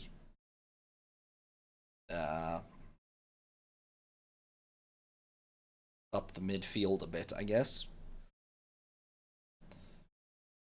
As for our unofficial constructors, well, Ferrari takes second, but have to drop the third, so their effective score increase is only 2 to 32 and a seventh. Maserati take fourth, but have to drop the fifth, so their effective score increase is only 1 to 27 and a seventh. Mercedes just get the win with fastest lap, 9 points. They're up to 28 and a seventh. They're ahead of Maserati. They're 4 points behind Ferrari, which a second place at the next race will probably do. Ferrari at this point have a first and 4 seconds counting, so Ferrari can only increase their score by winning in the last 2 races, and only by 2 points per win, 3 if they get the fastest lap. Mercedes don't have to drop points until they get one more result on the books, so they're looking pretty good, really, with 2 races to go. And the next race, sort of the season finale of the core season finale, the Italian Grand Prix at Monza on the 5th of September. I call it the core season finale because there's a month and a half until the Spanish Grand Prix afterwards. But the Spanish Grand Prix is a much less critical part of the core European season of the time, but it is part of the World Championship again now.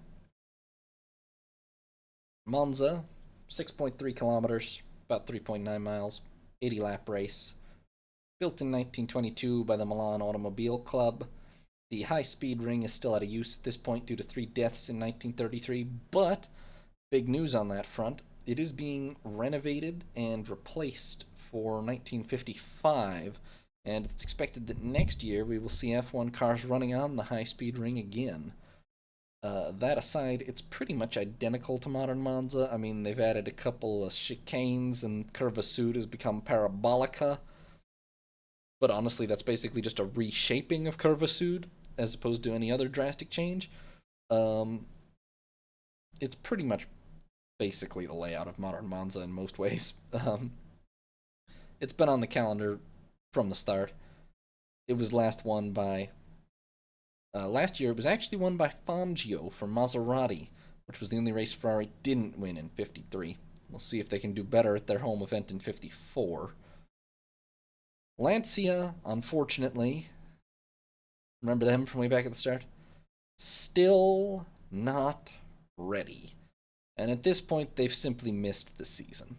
I mean, basically. There's one more race after this that they hope to be ready for, but that's basically just like a test run for 55 at this point. There's obviously no way they're going to get anywhere significant in the championship standings. With that being said, after skipping the last 2 races, Ascari makes a one-off return to Ferrari for the Italian Grand Prix, another matter of Italian national honor. Obviously, there are a few other, in fact, there's no less than 5 other Italian drivers around, but somebody has to be in contention to win the race for Italy. And that somebody is going to be Alberto Ascari, if it's going to be anybody. Also of note, a 14-year-old by the name of Mario Andretti is in the audience. More on him in about 20 years. There are 21 entrants arriving at Monza, 6 Ferraris, 8 Maseratis, that's 2/3, 3 Mercedes, 3 Gordinis, and 1 Van Wall just to fly the British flag. In qualifying, well, it's a battle. Fangio puts it on pole with a 1:59.0, 0.2 of a second ahead of Ascari, and 3.7 seconds faster than last year's pole time. Moss is only 0.3 of a second down in his Maserati and is once again on the front row. Kling is 0.6 of a second down in the second Mercedes. And yes, the Mercedes Streamliner is very much back. It wasn't suited for the last couple of tracks, but it is very suited for Monza. There's a reason that they often call it the Type Monza. This track is practically built for it more than probably any other on the calendar. Or rather, it was built for this track more than any other on the calendar. Second row, Gonzalez in his Ferrari, then Villarizi in the Works Maserati again. Interesting, Ascari and Villarizi have ended up split, even though they are both still being loaned from Lancia. But anyway, Hawthorne in his Ferrari, Herman in the third Mercedes. Hasn't looked as fast as Fangio and Kling, but he is much less experienced than those two. Third row, Montavani, Mieres, Trintignant in the last Ferrari. Not that radically down by the standards at the time. I mean, 3.3 seconds would be huge in modern F1, but by 1954 F1 standards, it's actually pretty dang tight up and down the grid here. Of course, there's not a lot of corners to split the field. Then Beira. Then we have Maglioli, Musso, Manzone, and Collins in the van wall on the next row. Then Bucci, Wacker, DePault, and Rosier on the fifth row. And there was a 21st entry, Giovanni De Rue in a Maserati. Unfortunately, he sets a qualifying time of 3:47.9, which is 1 minute 48.9 seconds slower than Fangio's. I'm not clear if it was actually a modern Maserati. It might have been an ancient one. But anyway, it's the first case I've seen of a car being ruled to have not qualified in F1. And that's pretty fair considering he was barely half as fast as the pole-sitting car. Not sure if it was car or driving or both or what happened there, but yeah. Everyone else, however, the top 20 cars within 12 seconds, which again, 2020's F1 standards abysmal, but 1950's F1 standings very tight grid actually. And as we reach the start, it's actually Kling that makes a fantastic start, jumping from fourth into the lead. The top three all make, well, Fangio and Ascari drop places to Kling. Moss drops 2 places. Gonzalez gains 1. Villarizi also makes a rough start. Maglioli, however, makes a great start. And so the order after 1 lap is Kling, Fangio, Ascari, Gonzalez, Moss, Hawthorne, Herman, Maglioli. By lap 3, Beira is out with a suspension failure. It is very much not really settled at the front. It's a slipstream battle, everyone dicing up and down the grid. On lap 5, Kling makes a minor error on a corner, gets a little shaky, and 4 cars immediately go past him. Gonzalez also passes Ascari in the maneuver somehow. It would be fantastic to have video footage of this, but I don't believe it exists for most. I don't think there's full video footage for most of this, not that's easily publicly available anyway. To be clear, it's not that there's no footage, but what footage there is from, fixed camera positions, mostly along the main straight, fairly grainy, and is, in pretty much all cases, not available, in full for the whole race. It's just highlights packages that were released on TV, generally not live. A few races were live at this time, but it was pretty rare and mostly on national TV stations instead of international. But anyway, the point being, Kling makes an error, he gets a little shaky, 4 cars go by, Gonzalez gets by Ascari in the process. The order is Fangio, Gonzalez, Ascari, Moss, Kling, Hawthorne, Herman, Villarizi. And then just a lap later, it's Ascari past Gonzalez and Fangio and into the lead, and the epic slipstream battle is pretty much between the top 8 still raging, but at least 7. But Ascari does manage to begin to inch that little bit ahead after he takes the lead here, and it doesn't change immediately. He's maybe just a little bit out of the fight in a good way for the moment. And it takes until lap 14 for Fangio and Moss to clear Gonzalez, and Fangio then begins closing back up a little bit on Ascari.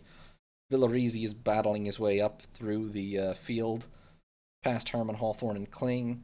Bucci is out with a transmission failure By lap 17, Manzone is out with engine failure. Gonzalez is out with transmission failure, and he takes over Maglioli's Ferrari and begins working his chasing after the fighting group at the front. Fangio is still closing on Ascari lap by lap, slowly, and he catches him about lap 22, and the fight is on. On lap 22, Ascari and Fangio cross the line in a dead heat. Lap 23, Fangio is ahead. Lap 24, Ascari is back ahead. Moss is sitting just like 5-7 seconds behind them, pretty much watching, probably literally watching, and just waiting for his chance and also observing the Masters at work, as it were. And then on lap 33, Musso out, transmission failure. Mieres out, suspension failure. Lap 37, Kling goes straight on at Lesmo due to apparently a line had broken and engine oil mist was spraying into his face, which blinded him a bit, but he was unhurt after the crash, so good for him. However, he was out. And at this point, Moss and Villarizi were on the charge. Ascari and Fangio had maybe taken a little bit out of each other, probably hurt their tires in their battle, and on lap 40, Villarizi went by Moss and Fangio into second.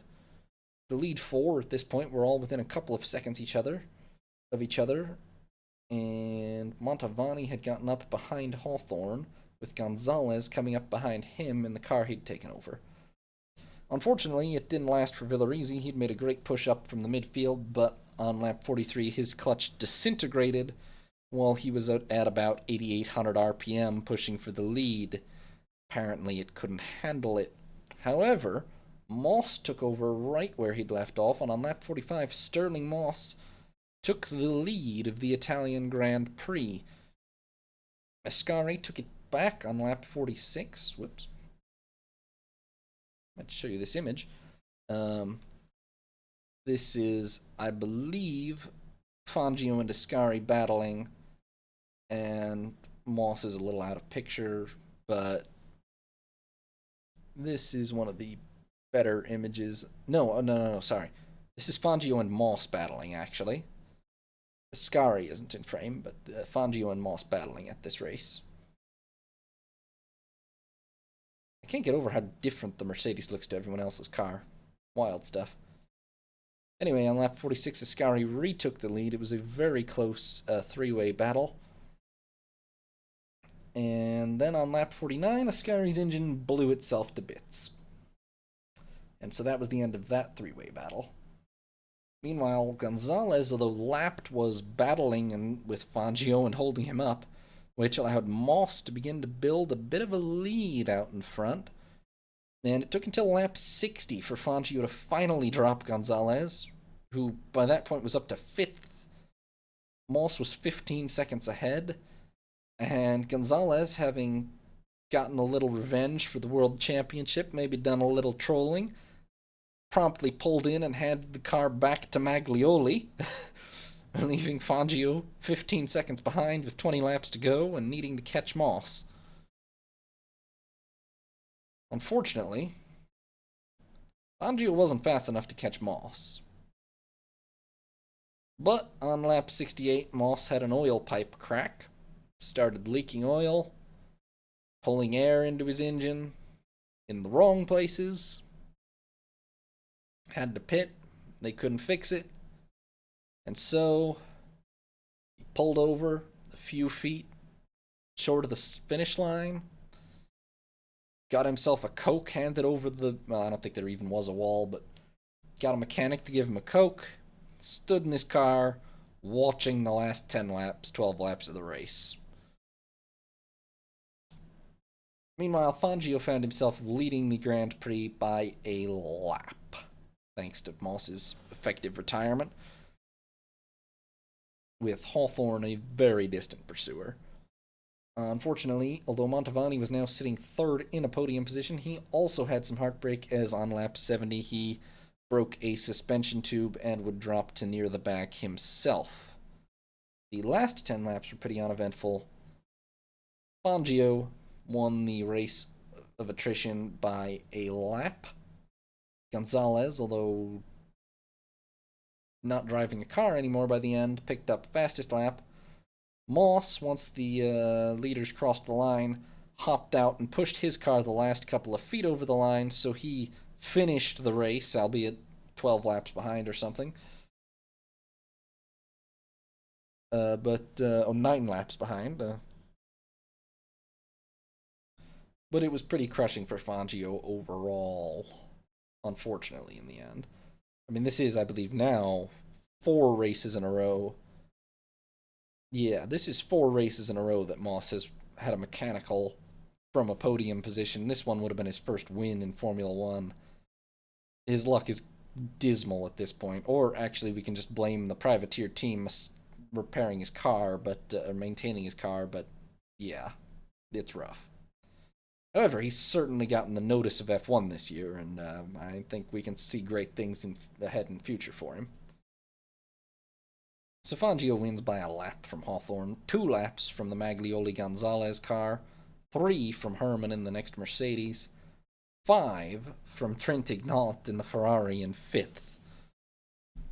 I don't know how Herman ended up 3 laps down. He just wasn't that great. Kind of looks like Hawkeye. Anyway, Fred Wacker and Peter Collins 5 laps behind Rosier and Mantovani 6 laps, Moss 9 laps, DuPont 10 laps. And the driver standings looks like this. Another win for Fangio. It doesn't even actually affect his points tally. He actually needs wins with fastest lap to improve his score at all, so he's still at 42, but with 53 and a 7th total now. The shared third for Gonzalez improves his position by like a point, I think, or a half a point even. Probably a half a point. Shared fourth is 1.5. Shared third is 2. Yeah. Oh, but he also gets the fastest lap here, so maybe by 2 points, but or a point and a half. Probably a point and a half, I think. Yeah, I should add a plus minus or something, but I think it's a point and a half.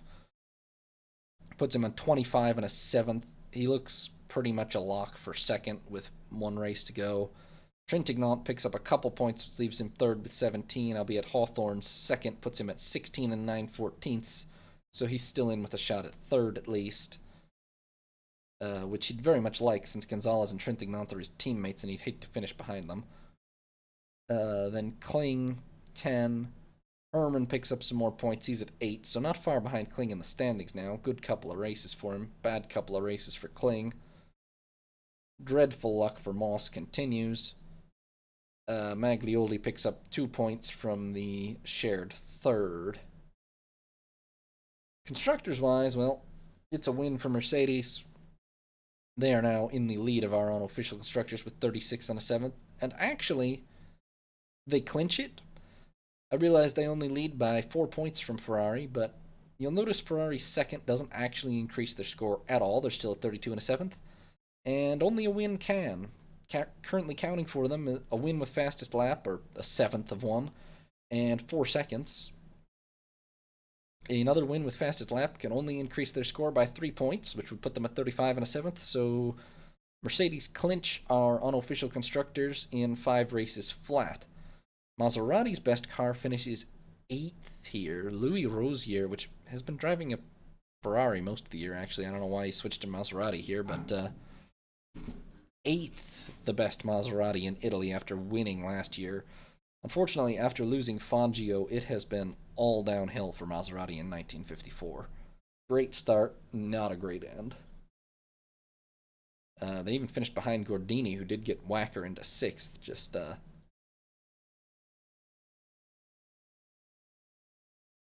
well, Maserati need a new driver lineup desperately for next year, let's put it that way.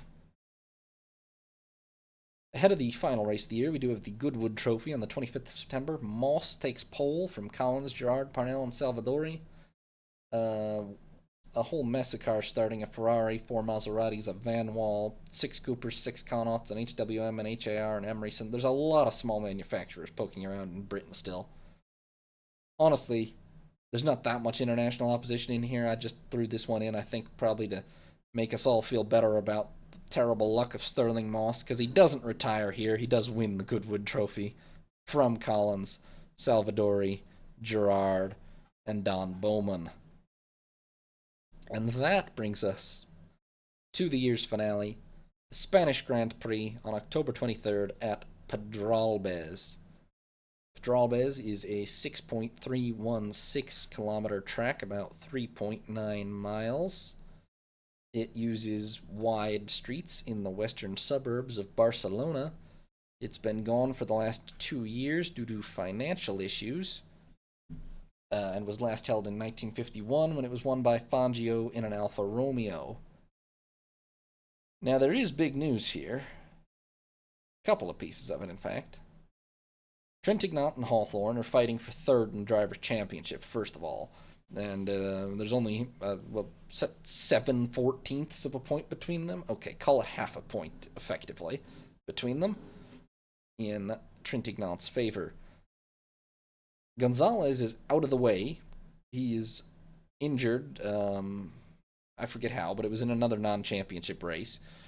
Go figure. This happens a lot, apparently. You would think at some point people might include some clauses in their contracts about not participating in non-championship races, but that's not a thing yet at this time.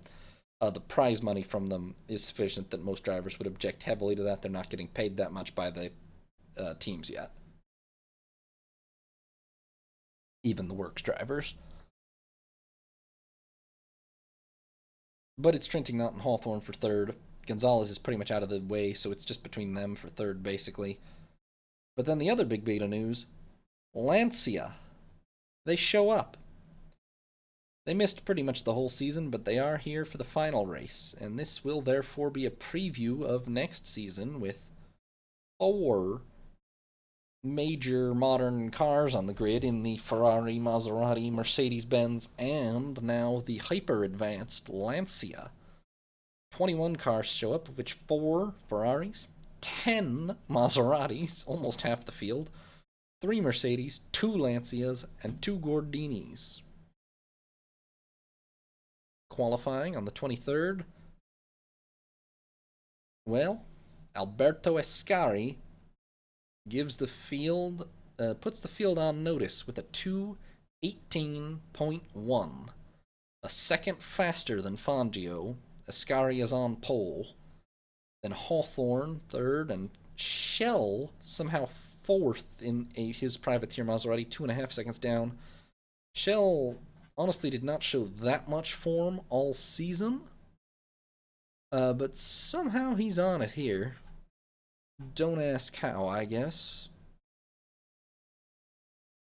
Just confirming. Yeah, he's driving still for his own privateer team, so I don't know where this form came from all of a sudden. I guess he just likes this track, but he's fourth. And then we've got Villarizi in the second Lancia. Moss, only quote-unquote 6th here, still quite good in a privateer. Musso. And then Trintignant in the second works Ferrari, and fairways behind Hawthorne. Start, Herman, Montavani, Mieres, Kling in the third Mercedes, only 12th. Not a good effort by him, really. Local Paco Godia in a privateer Maserati. Wharton.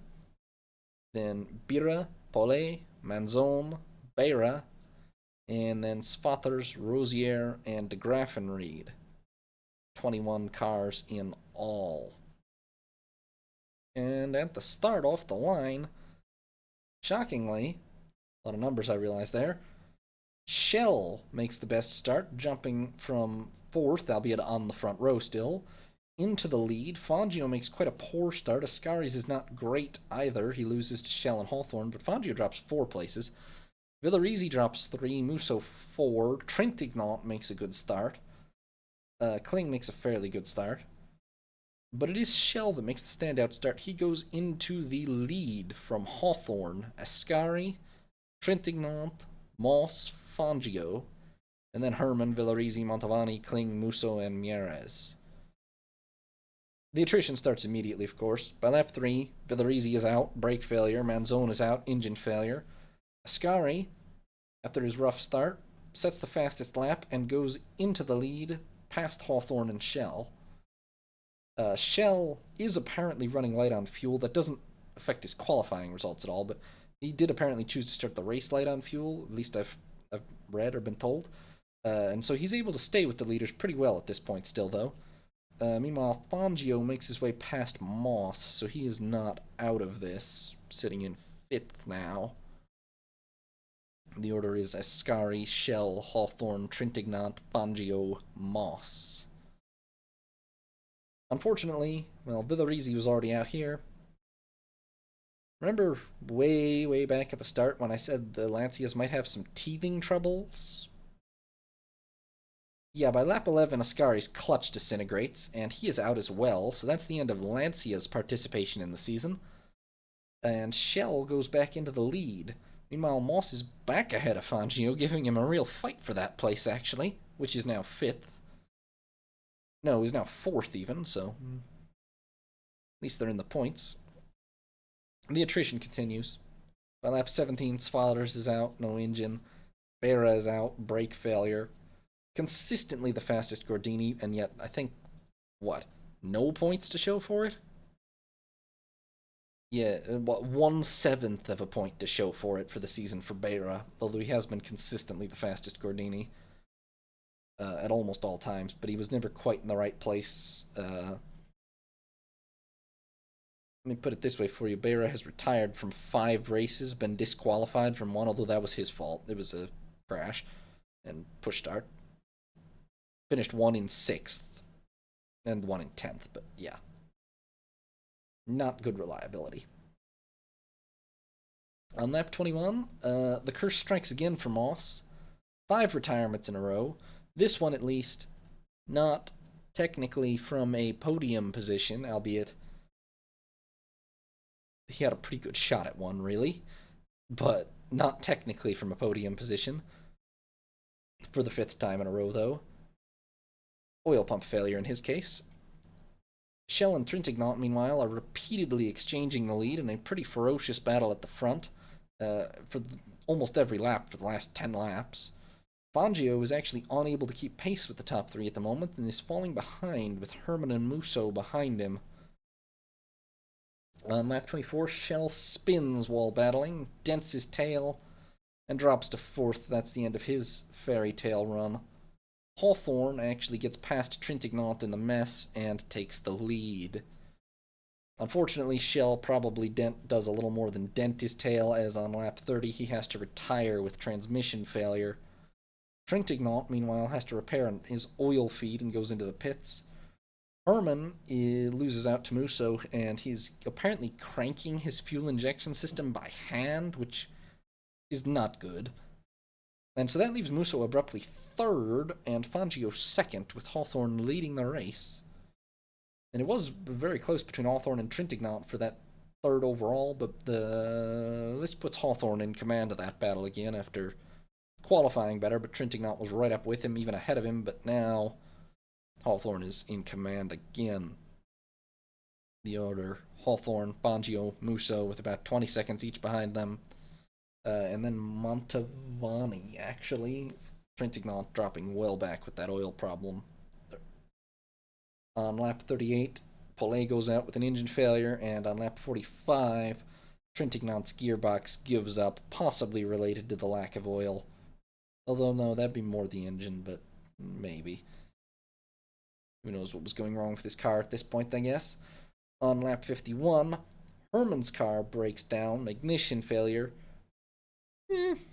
Doesn't seem obviously related to the hand cranking fuel injection thing, but again, who knows what was going wrong in his engine bay, really? Clearly all was not well. But Hawthorne in a good position in the race, ahead of Fangio, Musso, Mantovani, and now Mieres as well. Kling not quite doing it for Mercedes.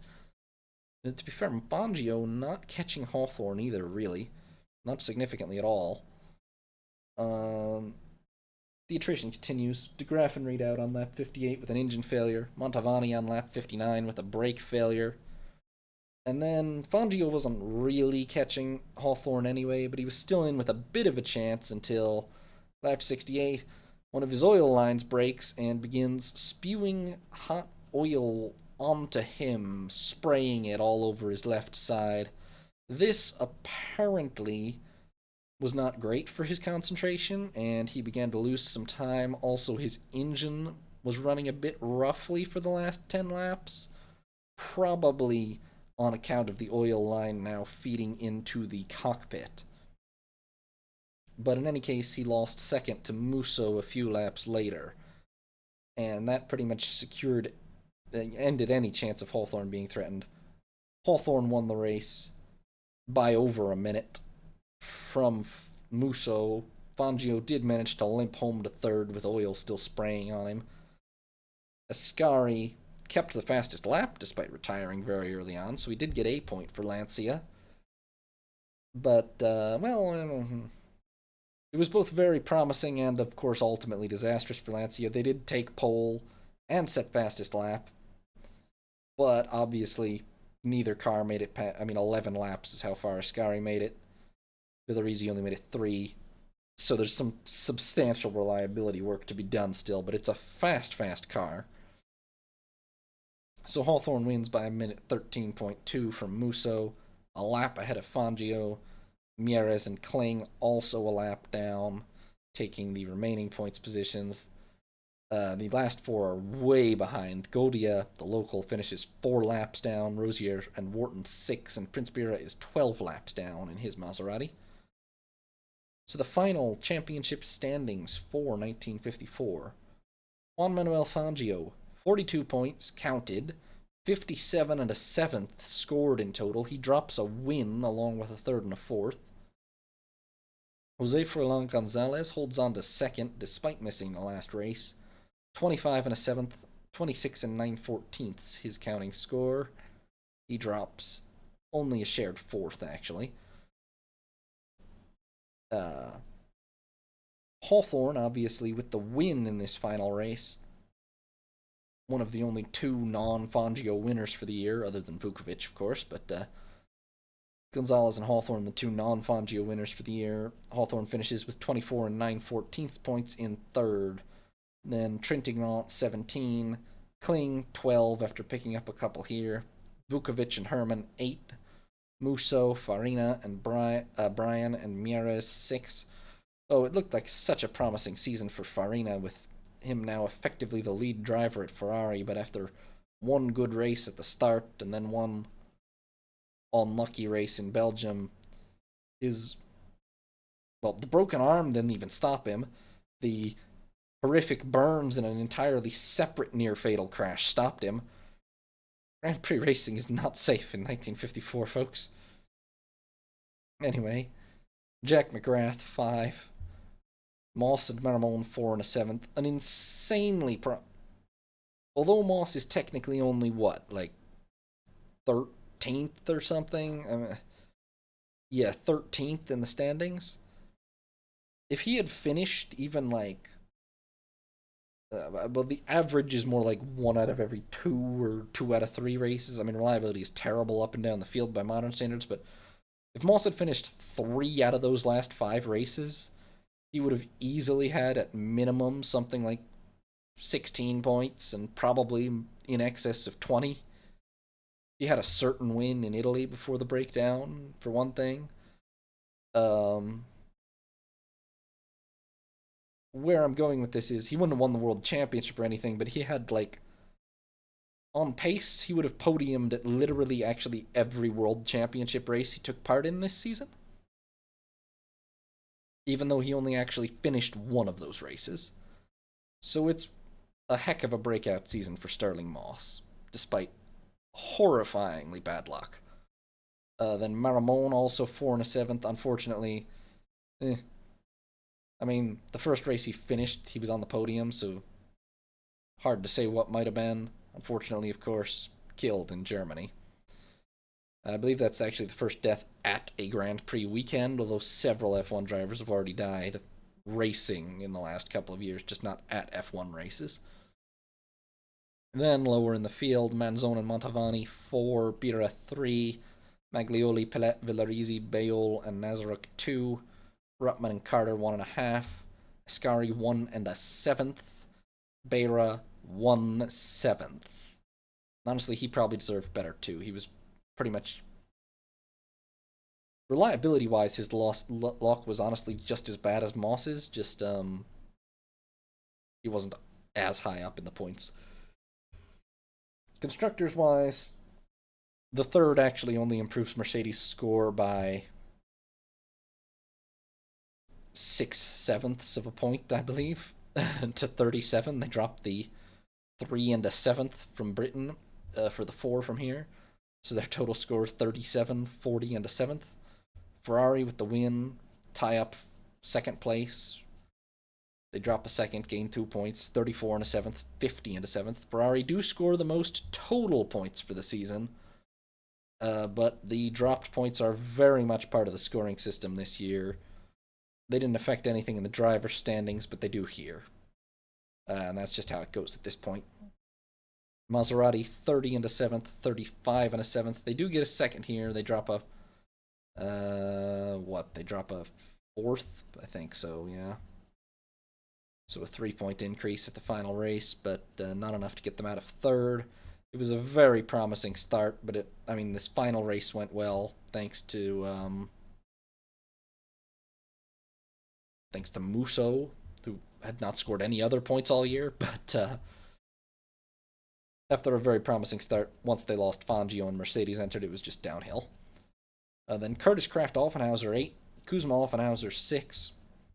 Good for the Indy 500 racers. Gordini 4. Also had a good start, but once Mercedes entered, there were just too many higher performance vehicles. They couldn't get the luck from retirements anymore, and they couldn't score any more points, really. And then Lancia take the 1 point from the fastest lap. So that brings us to the conclusion of the 1954 F1 season. A few final stats. Fangio does win 6 out of 9, or really 6 out of 8 races that he runs in. He's the only driver to retire from 0 races this season. It was a close 3-way fight among constructors, much closer than is the average today. 4 wins for Mercedes, 2 for Maserati, 2 for Ferrari. Ascari's title defense after winning the last 2 championships, unfortunately, was non-existent. He scores 1 and a 7th points. And the team he signed with, Lancia, frankly, showed up to 1 race. Neither car finished that race. But maybe next year. I don't know if Ascari necessarily realized when he signed up for Lancia that they were going to fail to appear in 1954 entirely. I think he expected them to be ready about the time Mercedes were, probably. But next year, maybe. They looked very fast at the end of the year, eh? This is also the only World Drivers' Championship, so far as I can see or remember, that was won by a driver who drove for 2 different teams during the year of his championship, and won for 2 different teams during the year of his championship. Speaking of which, Fangio had a 6-0 qualifying record against Kling and Herman, and a 6-0 race record. Neither of them ever beat him.